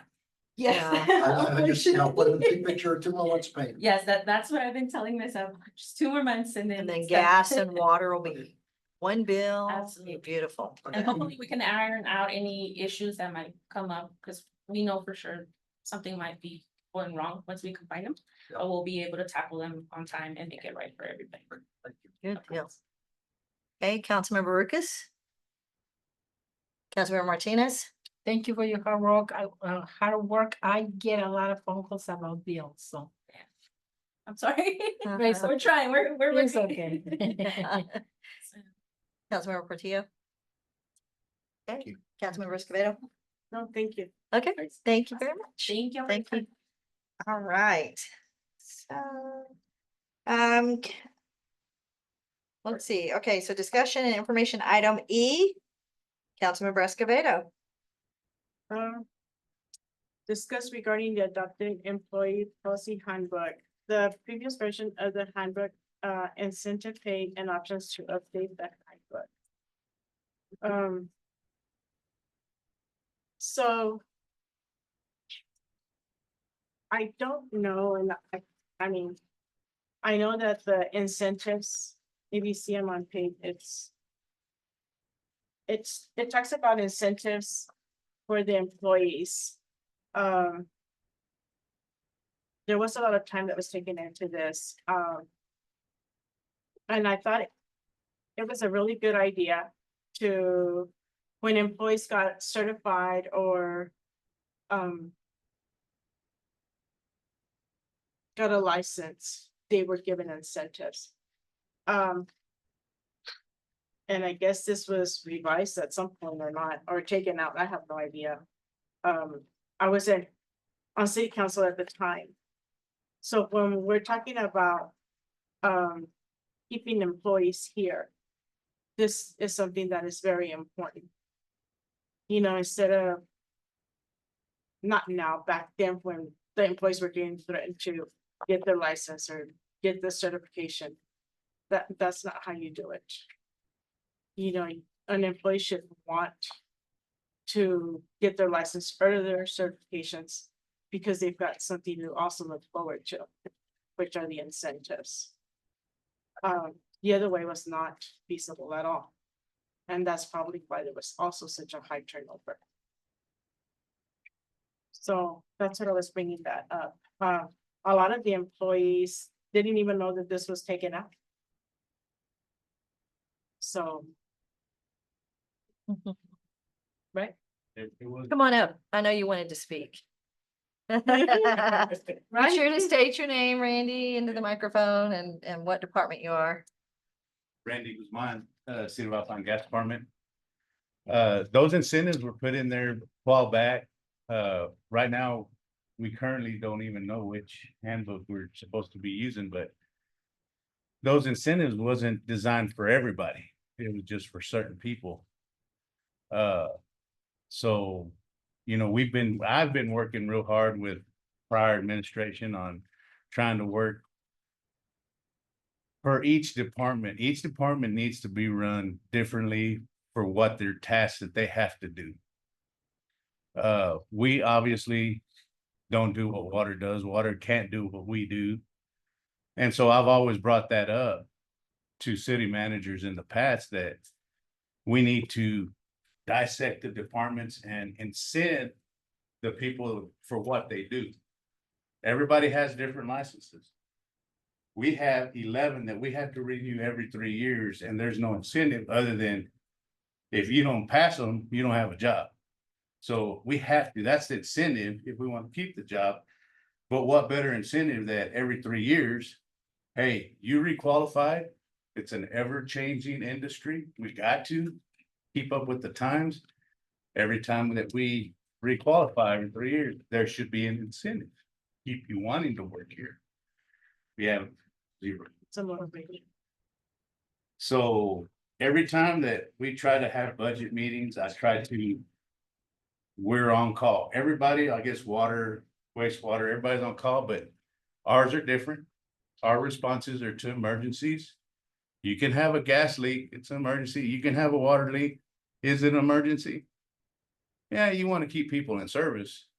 But when we go knocking on doors for a gas leak, I've said this many times, if that gas is at the right LEL levels, that a light switch can ignite, we are always, when we get called out, we're always putting our lives in danger and the customers. And that's what we're here for. And that's what we sign on the dotted line to do what we do. But in the past, I've never been able to get anybody to understand why we do what we do. And so the other incentive that I was trying to implement too is the on-call. And for the welders that are welding on live gas. I've tried to get that put in there because if we had to contract something like that out just by the hour, and then you can look it up, this isn't made up. It's $130 an hour to come and work on live gas lines. I'm not asking for that, but we can keep logs, we can keep what the employee that is qualified to be a welder, the hours that they do that, and give them some kind of stipend or give them another different hourly wage. And like I said, each department can come and stand up here and say, hey, okay, they're doing their thing, we want to do our thing, and we should be able to accommodate them for it. But if you're not allowed to bring it up and say anything, especially to you as council, then it just stays in the back burner and it'll never be brought up. And so that's why I'm here to take advantage of, since we're discussing these things, the incentives. It's something that we all need to sit down and look at And it can be every director can come up here and sit and talk to you about what they need for their departments. I've always been told that it's gotta be the same all the way across the board, and I think that's the wrong way of thinking. So that's why I wanted to take the opportunity to come talk to y'all about that. So what I'm hearing you say is that each of the directors should come up with their incentives or stipends or whatever they want to call it for their own Exactly. department. And if the department has the budget to do it, because we can present you the budget and we can tell you why. You approve it or you don't approve it. But if the department can, you know, have the budget in order to do it. And I can get into if things are happening over here and you're spending money over here on wisely, why can't I budget in for something that needs to be spent wisely? So, you know, there's those kind of things that we need to all look at. You know, we have to budget in for our fines. And if we don't have fines for the year, that should be, hey, a plus, y'all keep up, you know, doing a good job. And that's another incentive to give you the pay for your on-call, to give you the pay for the welding on live gas lines, the repairs on leaking lines. You know, it's just those things that we could probably all sit down and talk about. Okay, And that's been very important for me for the years that we've come on board in 2012 with the city, because when we were the corporation, and I know it's long gone, the corporation took care of the employees and they got paid for their on-call and taking care of business. And I'd like to see that again, being here with the city. You know, getting paid for on-call is not unheard of. Yeah, and like I said, in the past administration, because we're mandated, the feds make us, we have to be on call 365 days, 24/7. And to have a city manager, and I won't say any names, say, well, since you're mandated, I don't have to pay you because you have to do it. And it got taken away from us. So. Did this specifically come out of the gas department? What you presented? Okay. No, Count. so this in particular was when Jessica was here and we worked on it. This was, we worked on it. And somehow it just, 2018. I don't know. Yeah. I mean, employees were like, what happened with this? Or Right. I'm like, what do you mean? I thought it was in there. They're like, I don't know. We haven't seen a handbook. A lot has been dismantled that like I Nobody said, knows. we've got 2 or 3 that I go by, but which one do we go by? So, Councilmember Portillo? Thank you for bringing it up. So, no, most definitely, I thought this would be the right time since it was a line item and like I said, I just want to make it right for everybody. And I'm up here to talk about all departments because everybody has their own things that they need. But it doesn't have to be the same across the board. Because what this department might be able to afford, another department may not. But I'm not saying don't honor them with some kind of stipend or some kind of on-call. If what's working for them right now works, great. But I think because of the severity of what we have to go through when we get the calls, they should be compensated for. In council, we have been saying that we want the directors to have more of an active role and do what they're supposed to do. Because you guys are the professionals, you're the expert, you know your field. All right, Councilmember Martinez? Well, my question is to find the right handbook. So which one is the right one? Well, and that's what we're. Gio, do you know? Are you? Oh, no, we know the current handbook. I Okay. think, yeah, it's just, yeah, we know which one to operate off of. The handbooks are approved by city council, so Okay, in the packet, you know, since this one's really dealing about certifications, that only is really the main reason it came. okay. I did provide the one that was approved in, it was around the 2017-2018 timeframe. And as you can see, we had a lot of certification days at that time. And then I did also provide the one approved in August of 2020. And when that one was approved, you could see that they went down significantly, the number that we offered. So I agree completely. I think we need to redo the handbook in general. As I had stated in the agenda cover page, the last city manager had requested a company to review the handbook and provide legal guidance, so we have a template to go off of. As far as the legal changes that should be made just to conform legally, I think that's a start. And then the council can definitely have a discussion, the directors can be involved.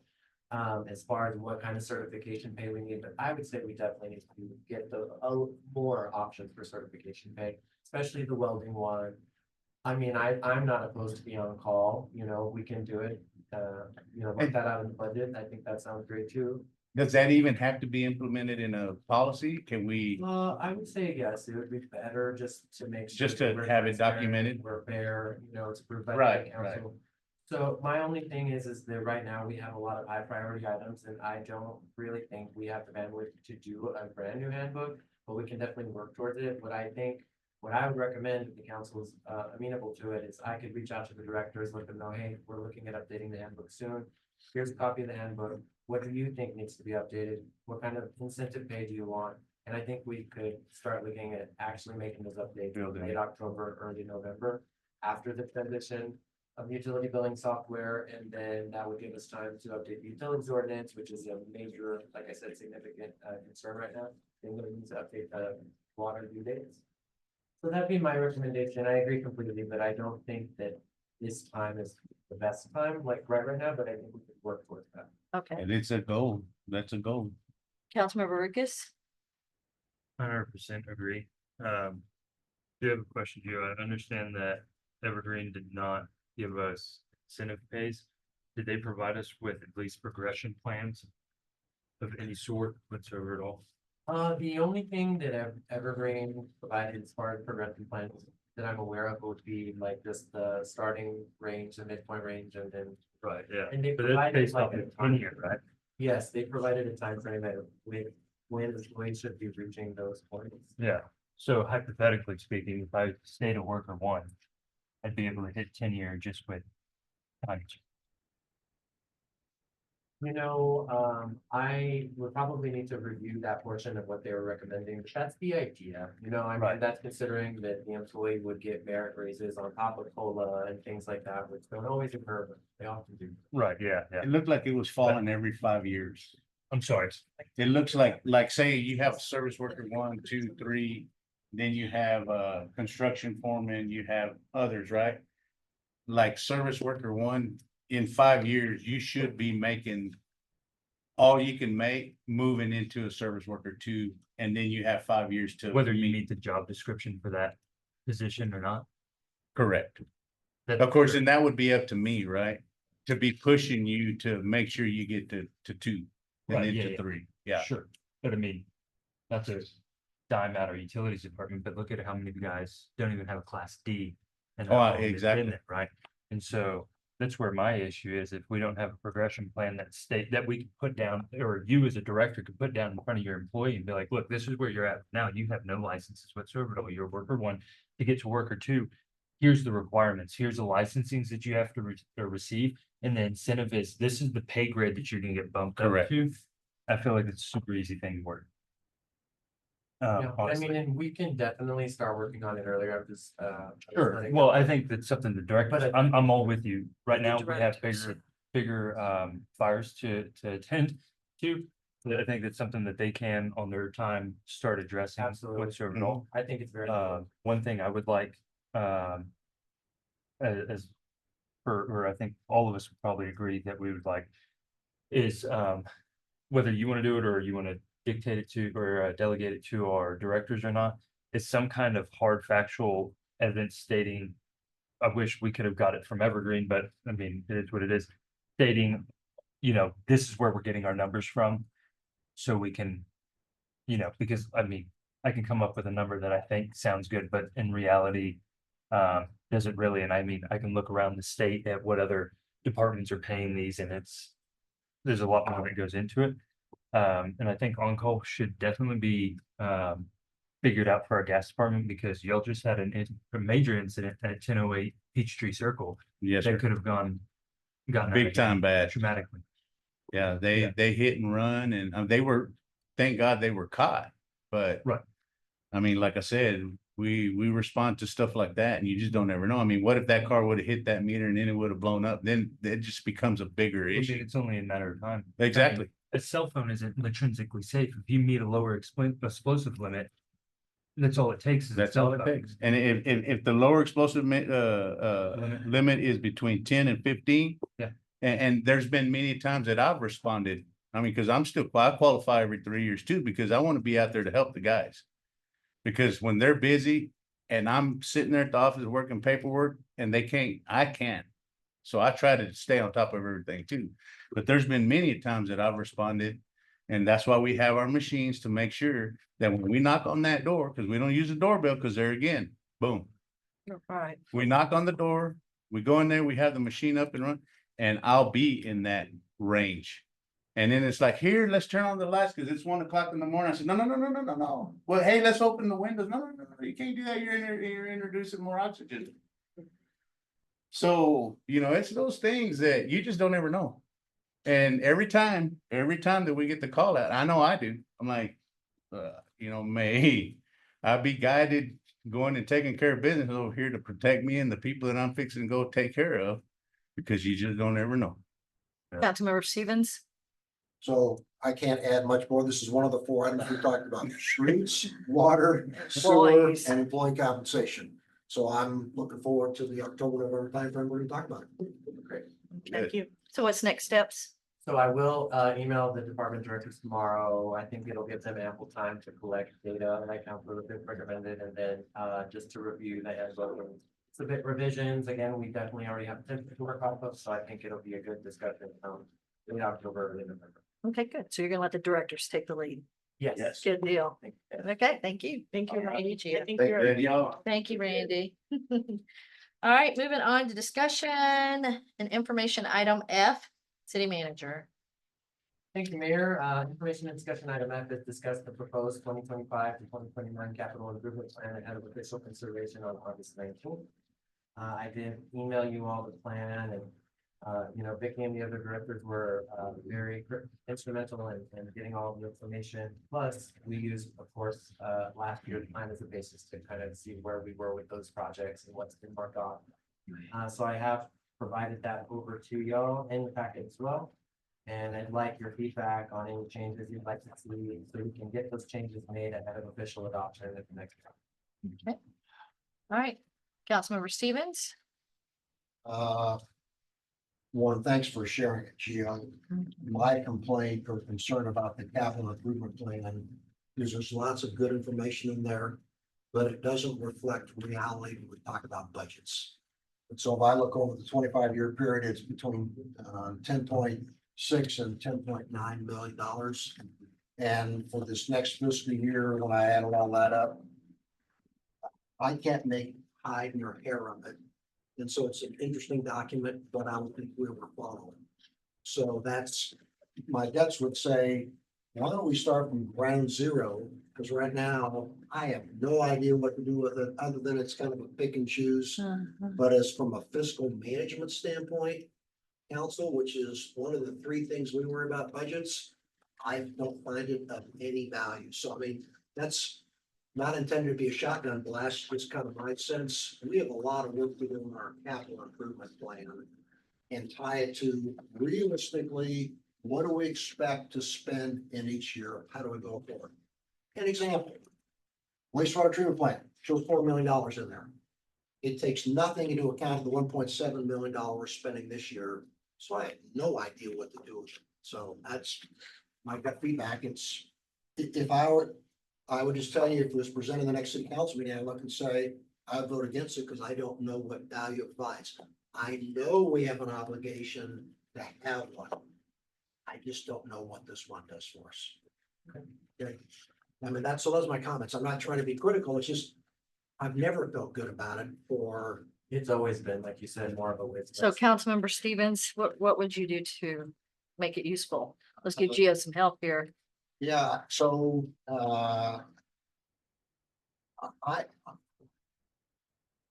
Mayor, your question is a great one. I think what it needs to reflect is a realistic view by year. This is 2025, 2029. I presume we're talking 2026 to 2030. Yes, that was better. Okay.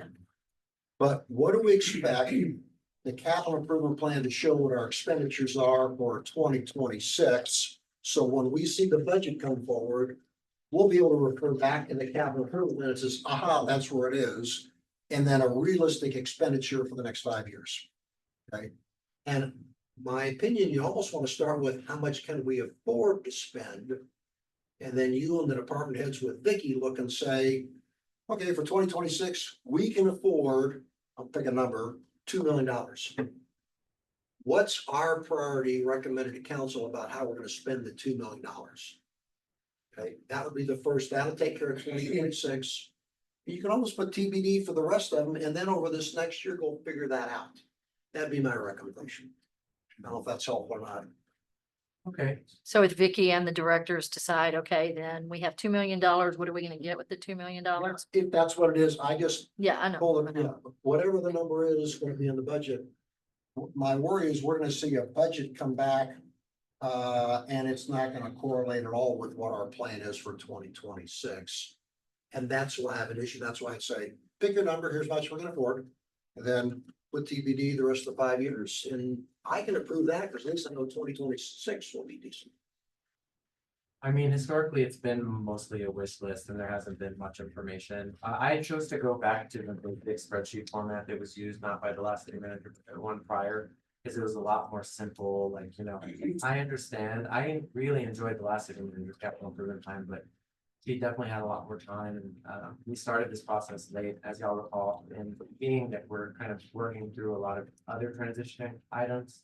I didn't really think that this would be a problem. We kept basically most of the information from the prior plan. And we identified what the wants are. It's been historically a wish list, and I just don't think that we have the capacity to really go much deeper than that at this time. I think that it kind of mirrors what we've done in the past, and I think it's a great idea moving forward, but being with what we're facing, I don't think it's too realistic to implement anything more in depth than this at this time.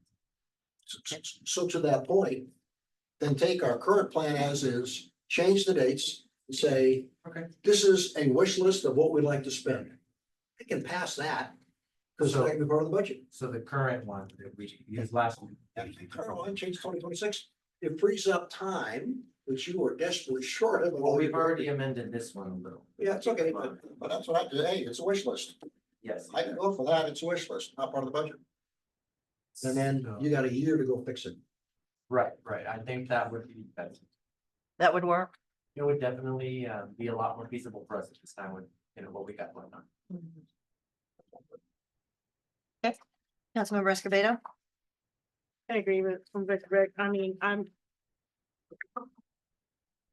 I personally don't care for wish list. I mean, you can wish all you want.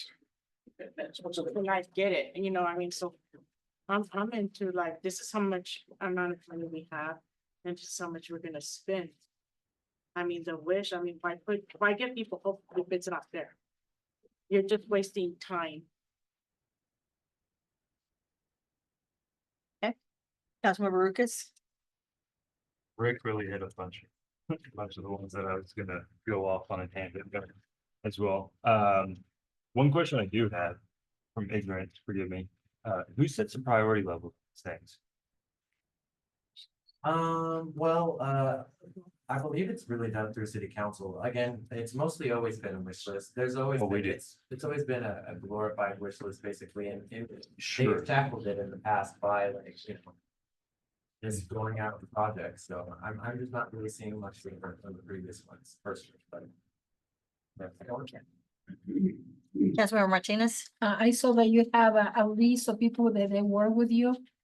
So they help you to decide, the priorities. You listed the directors or somebody. did. Yes, Yeah. so all of the directors were involved, for the department, because they let the previous city manager know what's needed, and we use that data as a basis, and then we basically just made amendments, like I said, so we have in blue, you'll see, those are sections that, we had to make small changes. And again, my big thing was just getting it out there, so we took the current one that we had and we made the amendments. we got the input from the directors, and I think we did a really good job considering it should have been presented on June 15th. And we had, we had data to go off of, but like, we had a very short time frame to put this together. Yeah, on the wish list that you have projects do you have done or they still on hold? What you had got my attention since a year ago, it was the splash pad. It was the money for that or just a wish list?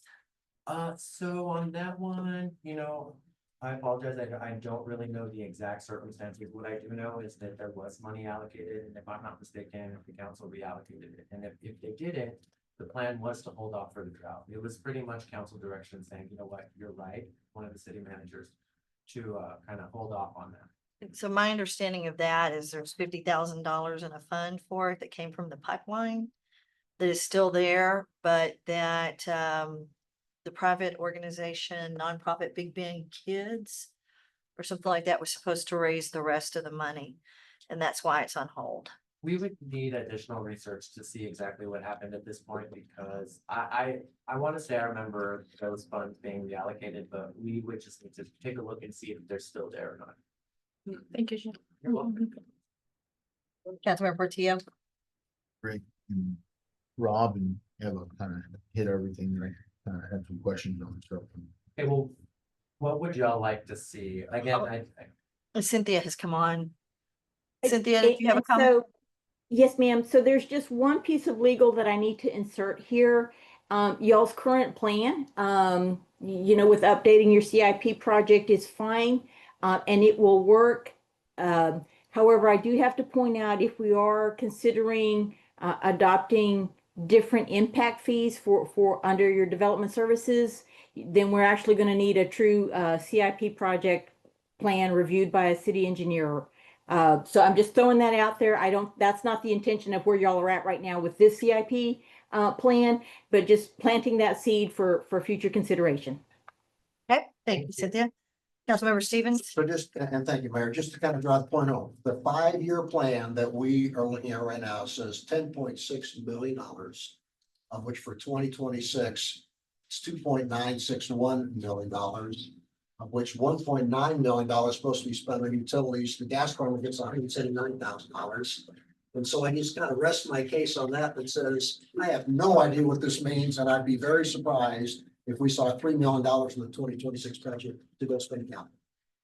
okay. Again, it's always been a really glorified wish list, and it's never really and correct me if I'm mistaken, like ever been exactly attached to the budget. It's always been completely separate, a glorified wish list. So again, with what we're facing right now, if this, I don't know, if you need me to make changes, we'll make changes, but I don't think that we can go too in depth at this time. I think it's something we can definitely work towards, but with what we have going on, I think I'm not sure what you want me to change, but let me know and I'll change it. What the predecessor, this is a wish list, it's our best guess today.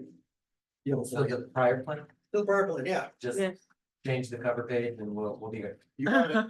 And, okay, that's good. And I'll need to make sure the notice isn't impacted. I don't think it will be, because I don't think I had any big fiscal figures in there. Okay, But we can just make that amendment tomorrow and then report from there. okay. All Thank right, you. anything else, council? Okay. All right, so that takes care of discussion and information items. I have been requested that we take a short break. So we're gonna take a break, 7:33 PM, reconvene at 7:38.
Okay, it's 7:38 and council is back in session. So action item A, city manager. Thank you, Mayor. Item A is approve the first reading of ordinance 2025-08-01. Ordinance approving new zone application in 2025-08-01. Amending the official zoning map of the city by rezoning the subject or the property located at 601 South Walker and legally described as lots number 3, 4, 5, block 49, Hancock Addition, south of the railroad to the city of Alpine, Brewster County, Texas, as the same appears in the plat records of Brewster County, Texas. Rezoning the subject property from R4 Mixed Residential District, formerly R4 Mobile Home District, to C0 Office Services District, providing findings of fact, repeal or severability, effective date, proper notice, and hearing clause. Okay, I need a motion. Will we approve, the first reading of ordinance 2025-08-01 as presented? I need a second. I second. Okay, discussion, city manager, start us out, and I found the information that you put in council's packet. Okay, Very informative. So this item is the first reading of the ordinance. It would rezone the property at 601 South Walker from R4 Mixed Residential, formerly Home District, to C0 Office Services District. This action would amend the zoning map accordingly. The Planning and Zoning Commission did meet on July 28th and recommended approval of the zoning change application. If council does agree with the recommendation, we do recommend that the council includes approval of the findings of fact that the commission voted to approve. Those provide justification for the non-contiguous zoning designation. And they are included in the packet for your review as well. Did zoning and planning say which of these legal frameworks that they agreed that this would be okay with, since it's non-contiguous? They did. They basically, I provided them with a lot of recommendations and information based on how to apply the boundary test. It's very similar to what I provided you all in the packet. So they had all of this information as well. And they basically took a look at the suggested findings of fact. Like, for example, the substantial public purpose and how a C0 aligns with that, the lack of substantial detriment, and then the unsuitability of the current zoning, the relationship to the public welfare and limitation of precedent. And they did approve all of those. Additionally, as I explained at the last meeting, the prior rezone applications seeking to rezone the property to C1, we had a lot of public opposition. And this one, we had some, but I know there wasn't as much. And I spoke to property owners that were like, okay, well, this is much better. They can't establish a bar, etc. So, I mean, there's still some opposition, but most of the opposition was centered around the fact that there would be a bar. So I think those comments were, they didn't really understand the zoning designation couldn't allow a bar. Those would be the emails that you sent to council. Right. Right. So does the test, we only have to check off some of those in order to meet the criteria for it not being spot zoned, or does it have to meet all four? It doesn't have to meet all four. It's basically a balancing test. Okay, But the findings in here, which, I mean, in my opinion, and the Planning and Zoning Commission's opinion, they do make sense. So, to me, it sounds like it would check off most of them. And after each finding, there's an explanation exactly as to why it's that one. They determine that finding and why it makes sense to rezone it. right, and that's on page 181, council. And then additionally, that last finding was limitation of precedent, so the council will find that approval of the rezoning request is based on specific, narrowly tailored findings and does not establish a general precedent for approving non-contiguous zoning in the absence of substantial justification. So I think it just kind of provides a mechanism to where y'all aren't inundated, with requests for spot zones, the case by case basis, but very specific, already determined findings. Yeah, all right, very good, thank you. All right, so Councilmember Lucas? So I got to, for the rest of the council, that doesn't know, I got to speak with Melinda Vega in regards to how we can make this work. As some of y'all existing members know, when I was building official, there was a couple ways that she was trying to go about it. I was not in favor with whatsoever at all, because of the fact that it didn't go with the Supreme Court decision between Farr versus Tippett. And so when I was discussing it with her, I told her the only way I could really see it meeting said Supreme Court decision would be going with the C0 because of the fact that everything that's permissible in a C0 is going to benefit the public in some sort of way. I mean, we can argue a beauty shop, how much does it really benefit, but everything else is a pretty good. No offense. Sounds too much. To either of them. Yeah, both of But them. the rest of it, is some kind of healthcare of sort. And then the fact, hopefully at some point we'll get our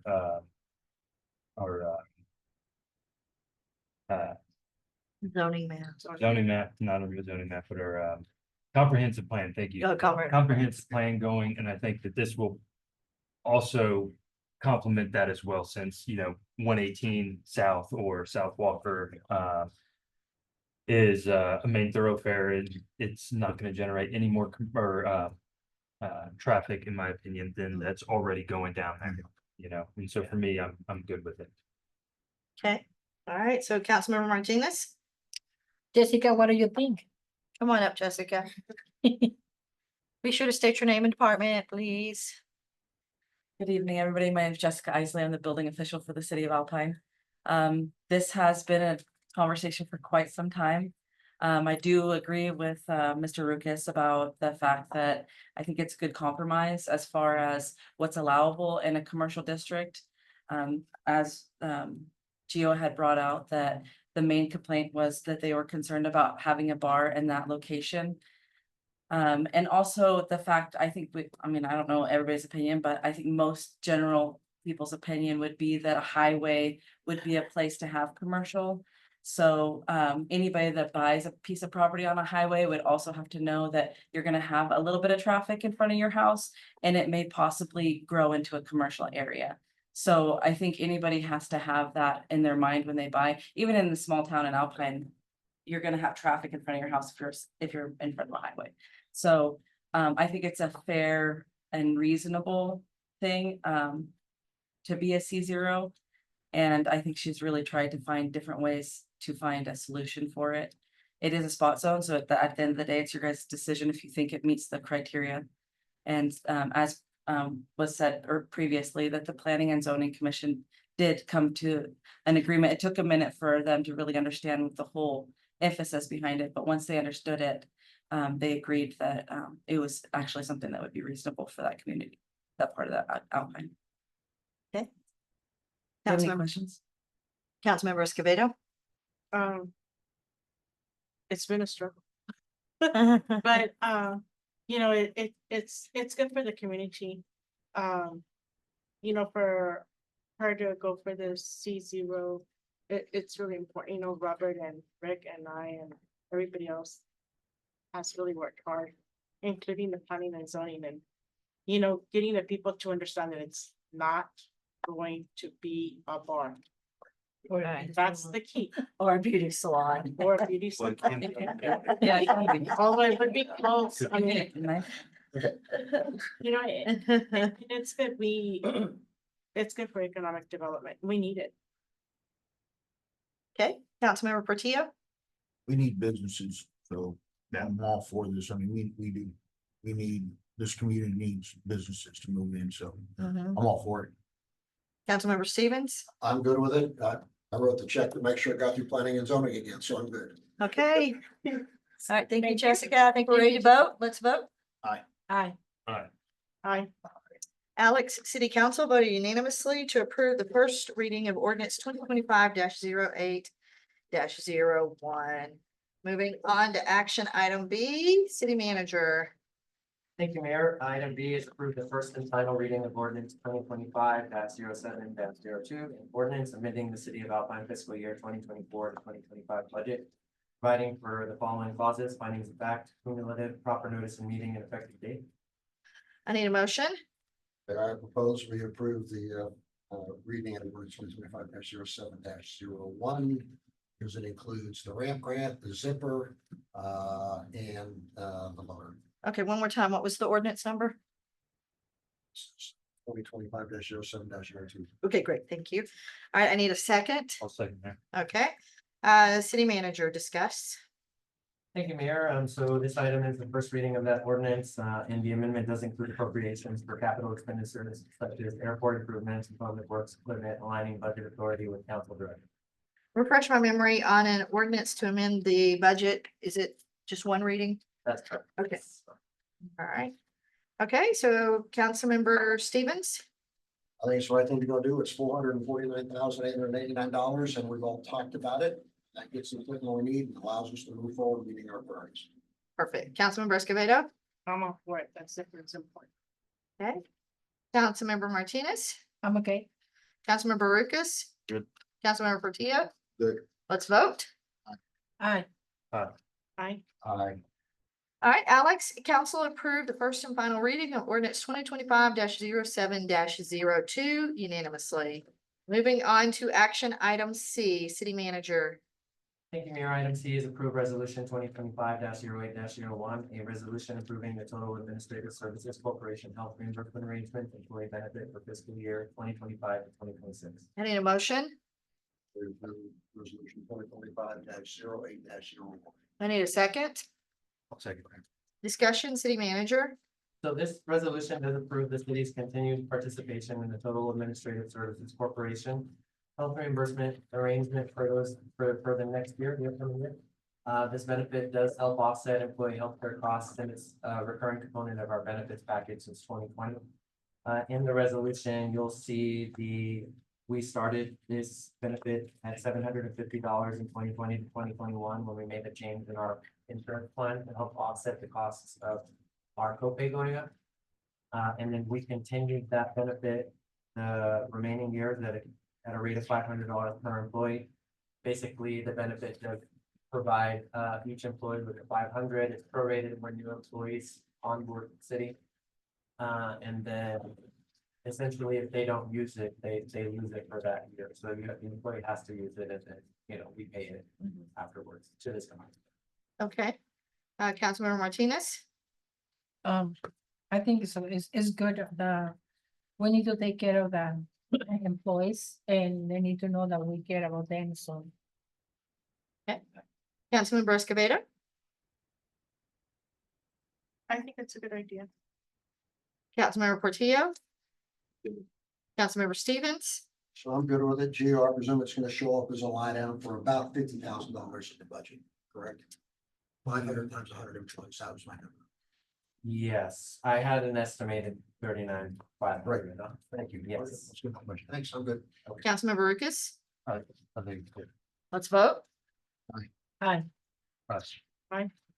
Alex, council voted unanimously to approve resolution 2025-08-01. Moving on to action item D, city manager.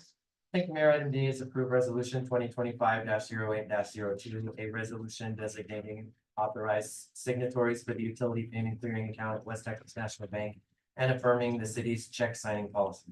I need a motion. 2025-08-02. I second. Okay, discussion, city manager. So this item does designate authorized signers for the newly created utility payment clearing account.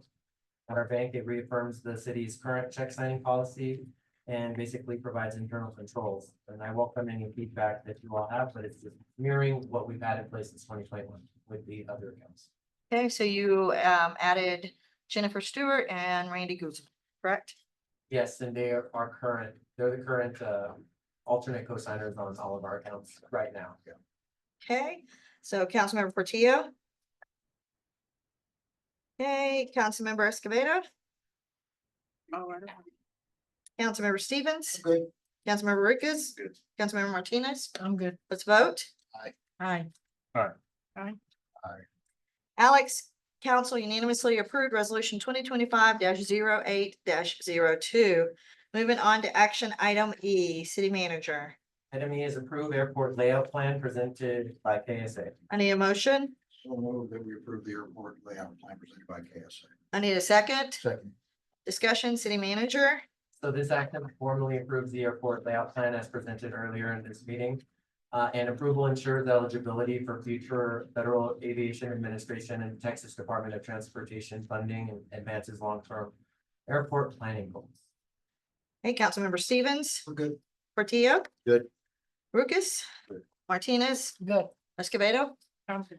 Let's vote. Aye. Alex, council unanimously approved the airport layout plan presented by Kate S.A. Okay, moving on to action item F, city manager. Item F is approved, the award of a contract to Big Ben Telephone sponsored for request for proposals 2025-06-01. A request for proposal for voice telephone and internet network management. I need a motion. Approve the proposal 2025-06-01 and the decision. And I think that's all. I need a second. Second. Okay, discussion, city manager. Thank you, Mayor. So we did, post an RFP in June for this project, because Big Ben Telephone's agreement actually expires tomorrow. We, got quite a few submissions, and as you can see, is with the information included in the packet, we scored them appropriately. It was myself, the finance director, and the assistant to the city manager. We spent about a couple of hours going through all of them, and UBT was the clear choice in all of the sections, and we think that it's the best place to renew the contract with them. Councilmember Portillo. Councilmember Lucas. Yep. Councilmember Stevens. Looks like it was a no-brainer. It looks like the only one in town is BBT. Everyone else is remote. Yes. Yeah, that's an easy decision. Councilmember Escobedo. It's very. Councilmember competitive. Martinez. 100% agree. Stay local. Let's vote. Aye. Okay, Alex, council unanimously approved the award of a contract to Big Ben Telephone as responsive to requests for proposals 2025-06-01. Okay, moving on to action item G, city manager. Thank you, Mayor. Item G is approved variance 2025-08-01, a variance application that would allow the applicants Alvaro Martinez and Elizabeth Martinez to establish a variance to the setback requirements of the subject property. The acceptable setback is typically 25 feet from structure to the property line. This variance would allow the subject property 0 feet of setback from structure to the property line, which typically does not meet the requirements for a residential lot under the city's code. The non-conforming subject in question was established prior to adoption of the city's code and setback requirements. The subject property is located at 502 South Fifth Street and is legally described as Block 1, Lots 1 through 4, Ferguson Addition to the city of Alpine, Brewster County, Texas. The property owner of record is Hawkins Alberto, deceased, care of Alvaro Martinez. The property ID of the subject property is 10377. The current zoning classification of the property is R3 apartment district. If the variance is approved, the zoning classification of the subject property will remain R3 apartment district. Any emotion? Variance as presented in 2025-08-01. I need a second. I'll second that. Okay, discussion, city manager. Okay, so this item considers a variance to reduce the setback requirements of the subject property. The Planning and Zoning Commission recommended approval based on updated site measurements. So the structure is non-conforming and predates our current setback requirements. And the agenda language was not amended based on the planning and zoning actions for transparency reasons, because that agenda language was used in all official notices. However, if approved, it is recommended that the council adopt the updated variance based on the Planning and Zoning Commission's recommendation. And the details are included in the agenda packet. It's the specifics for those variants. Okay. Councilmember Lucas. I'm good with it. Okay. Councilmember Escobedo. I'm good with it too. Councilmember Portillo. Good with you. Councilmember Stevens. The question, how long has this been out of compliance? Oh, it predates our zoning ordinance, so our zoning ordinance, I believe, that implemented the setback requirements was maybe 1948, if I'm not mistaken. Yeah, so it's a historic building, and the thing is that these owners aren't able to improve it because we won't issue permits because it's not conforming. Okay. So this variance would allow them to improve the property and make, needed adjustments, because it's not looking too good at the moment, so we're excited to see it look better. 75 years it's been out of compliance. Thank you. Okay, Councilmember Martinez. I drove by and it's by the Catholic Church and he had my question and he said, how long is been waiting for? So you got my questions. Mhm. I'm okay. Okay, let's vote. Oh, really quick, may I just recommend that you all do an amendment to Okay. officially recognize. Tell us what you want that amendment to say. Just to officially recognize the specific setbacks included in the packet, which is relaxing the 25-foot front yard setback to 11 feet from the southern corner to the northern corner. I need a motion. Okay, I need a second for the amendment. Any discussion for the amendment? Let's vote on the amendment. Aye. Aye. Alex, City Council unanimously approved the amendment to approve the variance 2025-08-01. Now we need to dispose of the original motion as amended. Aye. Aye. Council unanimously approved to dispose of the original motion. All right, excellent. Moving on to action item H. City Manager. Thank you, Mayor. Item H is approved replat 2025-08-01, a replat application to allow the applicants Michael and Linda Barton to reflect the updated ownership of a recently purchased portion of the public property. The subject property is located at or about the corner of West Brown Street and 16th Street. The subject property is legally described as a replat of blocks 1 through 6, Lima Edition, City of Alpine, subdivision plat on file, and envelope 67, plat records of Brewster County, Texas. The record property owners Michael Freeman McCarson and Elizabeth Lynn McCarson.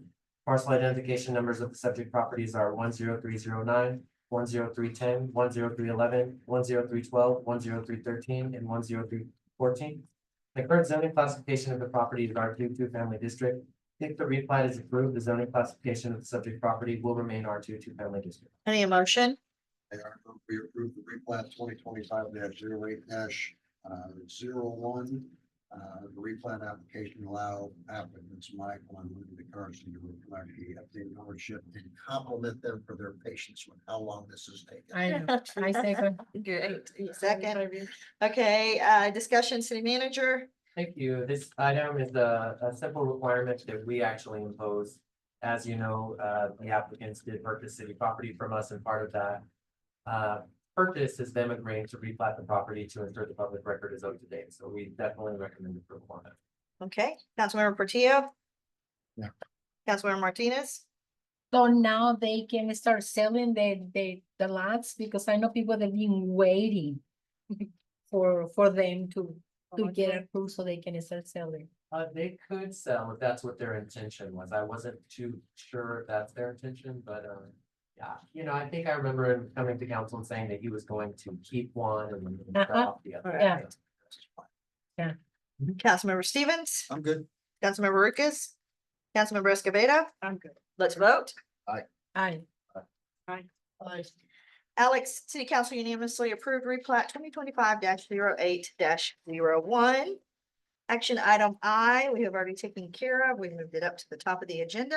So moving on to action item J, City Manager. Thank you, Mayor. Item J is approval of the airport animal services and customer service job description. Okay, I need a motion. Approve the airport animal service and customer service job descriptions as presented. I need a second. Second. Okay, discussion, City Manager. Thank you, Mayor. These updates are part of our endeavor to get all of the job descriptions updated to match our compensation study. And they align each role with operational needs and current classification that you all approved with that compensation study. Okay. Councilmember Martinez. Are these all jobs filled?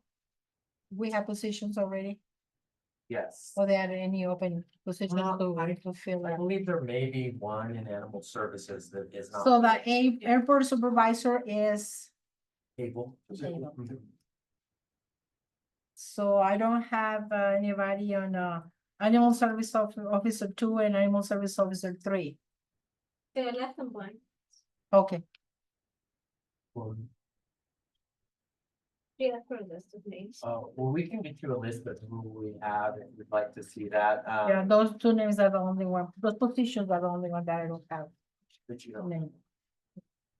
Are you talking about on the list of employees or? Mhm. Okay.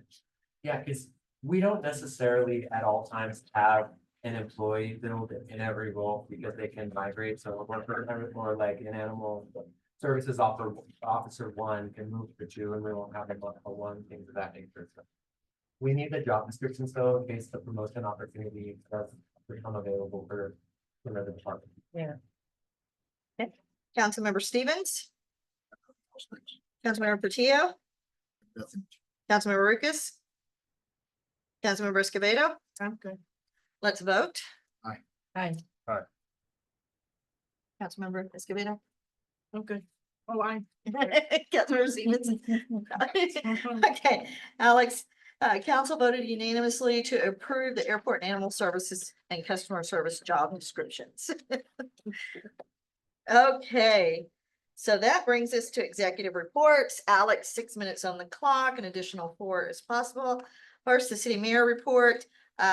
I wanted to let you know that since we are wanting to work together with other entities in and around our area, that once monthly on Mondays, there's a leadership huddle with the city manager, myself, county judge, Carlos Hernandez, Silver Vice President, AISD superintendent, the hospital CEO, and the hospital district. And so we go around and we talk about what's going on with the city, what's going on with the county, and how we can help each other. And the county is definitely wanting, as Councilmember Stevens mentioned earlier, partnerships, and we'll talk more about that. Joe and I will be meeting with the county judge Thursday morning. Partnerships as far as an incinerator for the animal services department, and also to help with paving on Country Club Estates Road, etc. AISD wants to work with us in regards to our softball fields and see what they can do to help to bring the softball fields up so that they can use them for practice. So there's a lot looking good there. And then with the Soil Ross president, we're in talks about Coconut and what we can do as far as the park, what we can do to improve that and to work together.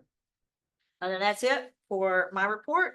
Moving on to city manager report and council, because these items are listed per TOMA, you are able to ask questions and discuss the items that are listed here. Okay, all right, city manager. Okay, so I did try to keep it short just for the sake of time. Under employee compensation, we continue to work on finalizing job descriptions to match a compensation study. The next the departmental updates that are scheduled are including the environmental services department and building services department.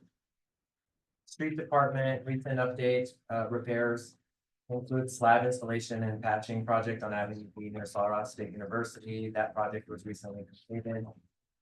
We do have ongoing street work, including seal coating from East Avenue J to Highway 118. I'm sorry, East Avenue J from Highway 118 to Neville Haynes, 3 blocks, and Chastain Avenue from Avenue I to Avenue F, 3 blocks. We are preparing for work on West Del Rio. The street crews have also been assisting the water department with leak repairs.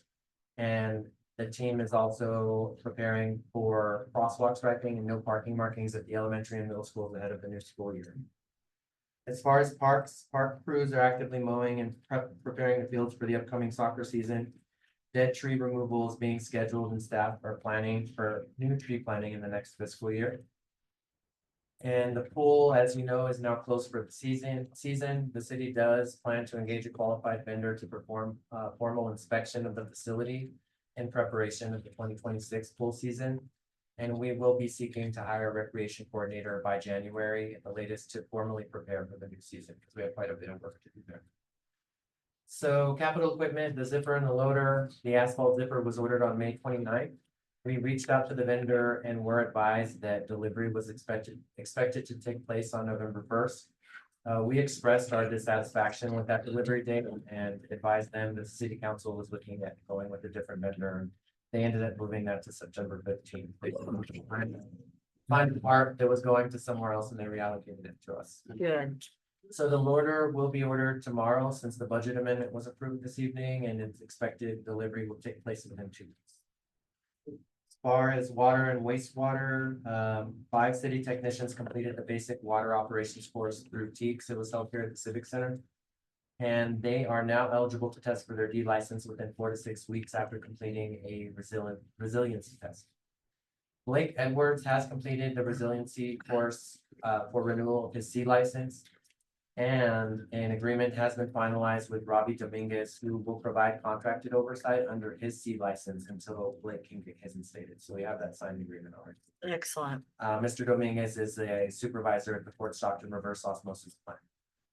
So water crews are actively addressing work orders and optimizing meter reading routes. In addition to normal objectives, we're aware of quite a few high priority items that need to be addressed in the coming weeks, but they are working on getting those work orders down and trying to get to those items.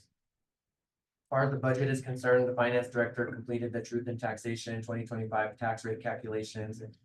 And she has sent it to the county tax assessor collector for review. They're comparing notes right now. And after that, we're going to prepare to get you all the options. The budget is close to being finalized. We expect it to be finalized this week. Good. And of course, we're going to prepare for the new requirements implemented by HB 1522, which include updated website disclosures and a taxpayer impact statement. IT and cybersecurity, we have fully deployed the cybersecurity monitoring platform developed in partnership with Angelo State University. So all of our devices are now covered 24/7 monitoring threat detection.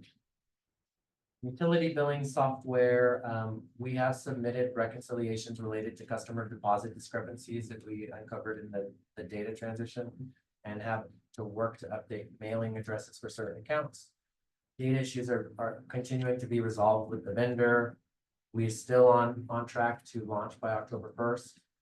And we have a tentative plan, which will basically include temporary suspension of disconnections in September. We think that that's going to be best for the transition.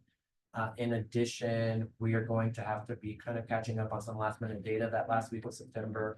And we will need to close the utility billing office for at least 2 business days to close the end of the fiscal year and to complete that transition as well. So we're going to be doing that the last 2 days of that month, I believe.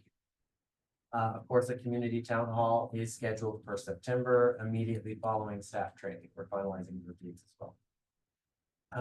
Staff are, as you heard earlier, addressing an issue with the current billing system that caused a delay in bill distribution this month.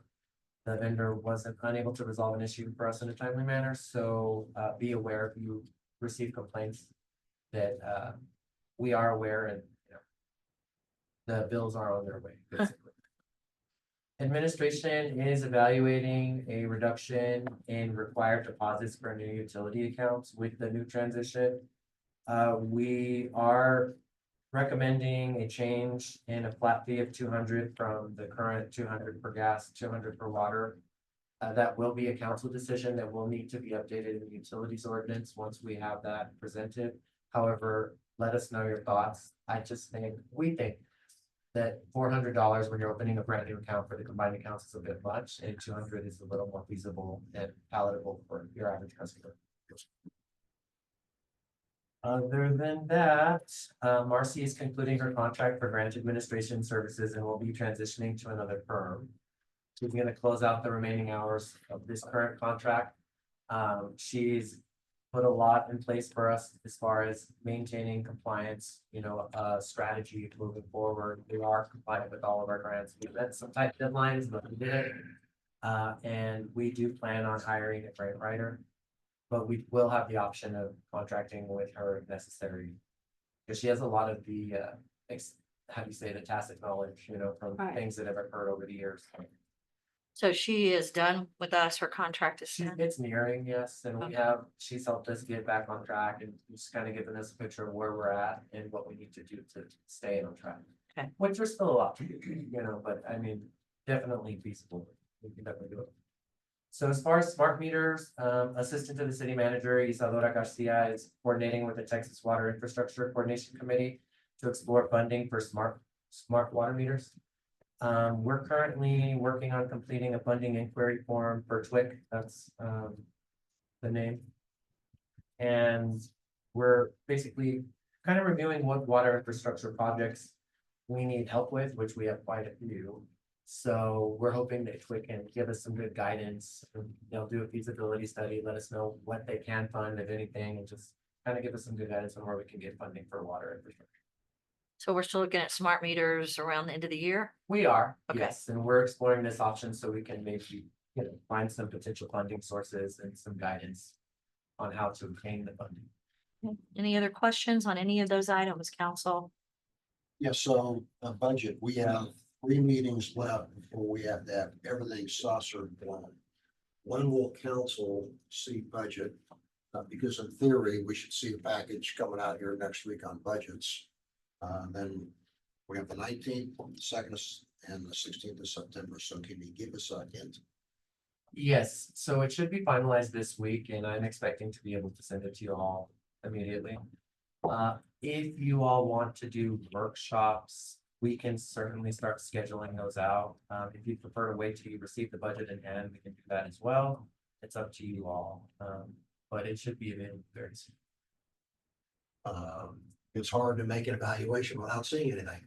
Yes, so I can go ahead and send it to you all and you can let me know what your thoughts are on any workshops. Okay, That'd be very I mean, and if, you know, necessary, we can take a look at the next meetings and maybe do workshops at 4 or something like that as well.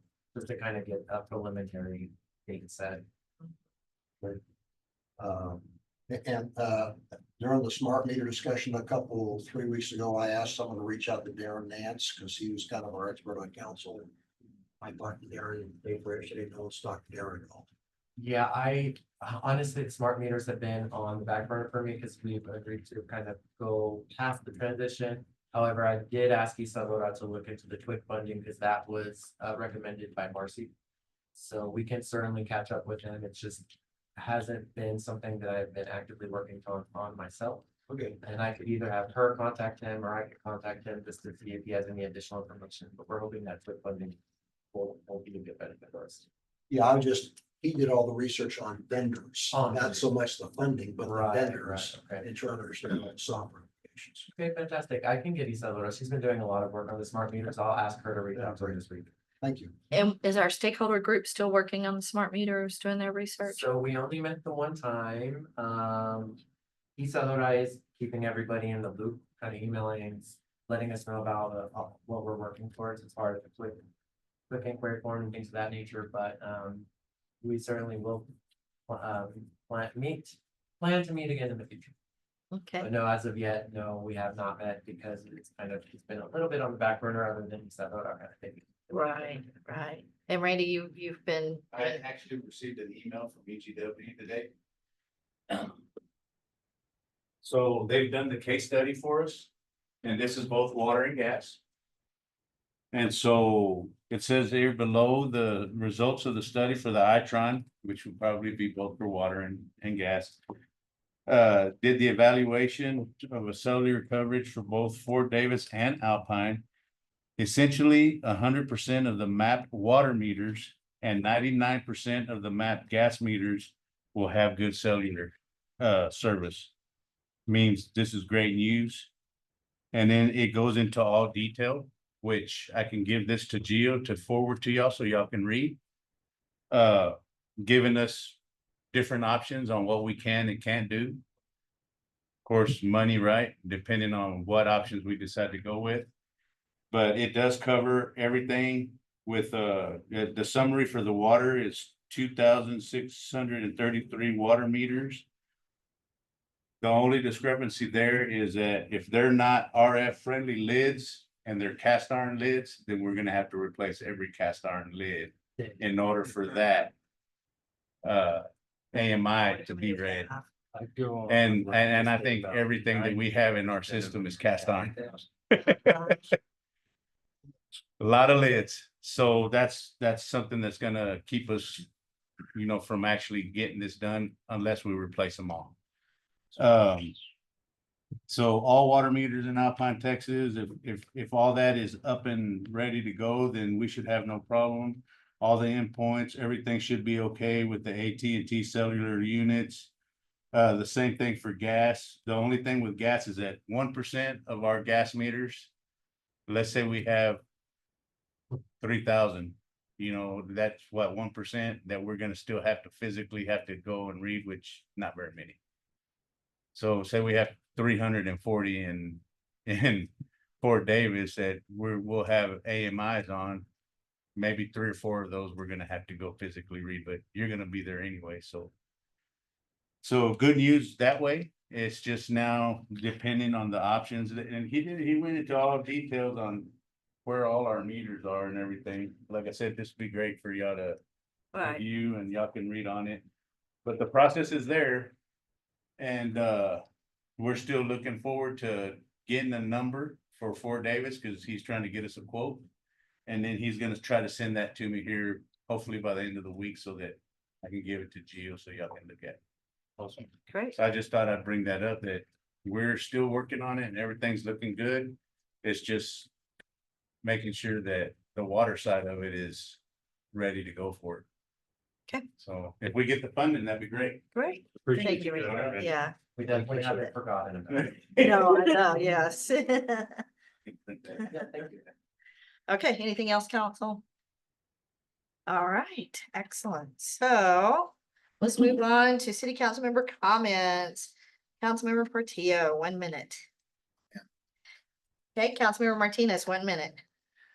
First of all, I want to thank Jill for all her wonderful job that he's doing. Thank you for stepping up, and Thank you. you're doing an excellent job working with everybody together. And second, I want to thank everybody for being here.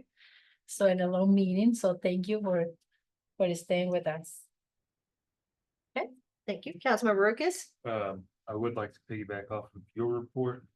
We're also working with other entities looking at, hopefully getting a burn house for a fire department, getting our fire hydrants finally addressed. And those are gonna involve interlocal agreements as well, which I think it's really good. We're finally starting to pull limited resources around this county together to start getting stuff tackled. Especially since City of Alpine residents pay county taxes as well. So wherever we can help each other and save money, that's great. Councilmember Escobedo. I want to thank everybody for coming and for staying here with us. I also want to thank our council because we are doing a good job. Dream team. Yes, so I was telling the mayor that I get stopped and I had never gotten stopped and told that we actually have the Dream Team Council. And that is something, I feel we're actually working really good together. And thanks to Gio and to Alex. Okay, Councilmember Stevens. Gio, thanks for the update on 15 September. That's great news in the zipper. Got a lot of people in Country Club Estates will be happy. Oh, yeah. Okay, great. All right, excellent. So. Okay, this brings us to item number 14, executive session pursuant to chapter 551 of the Texas Government Code. The city council reserves the right to convene into executive session from time to time as deemed necessary during this meeting for any posted agenda item or to receive advice from an attorney as permitted by law. Tonight, the city council will recess into executive session pursuant to chapter 551.074 Texas Government Code, personnel matters. May I have a motion to recess into executive session? I need a second. Okay, any discussion? Let's vote. Aye. Aye. All right. Alex, city council voted unanimously to move into executive session at 8:21 PM. Are doing good. Thank you. Thank you, guys. Thank you for being Thank you, Randy, for here. the hard work of all the. Yeah, thank you. Thank you, Carmen. Bye. Bye-bye. Night. Because they're so close to our meeting.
Right.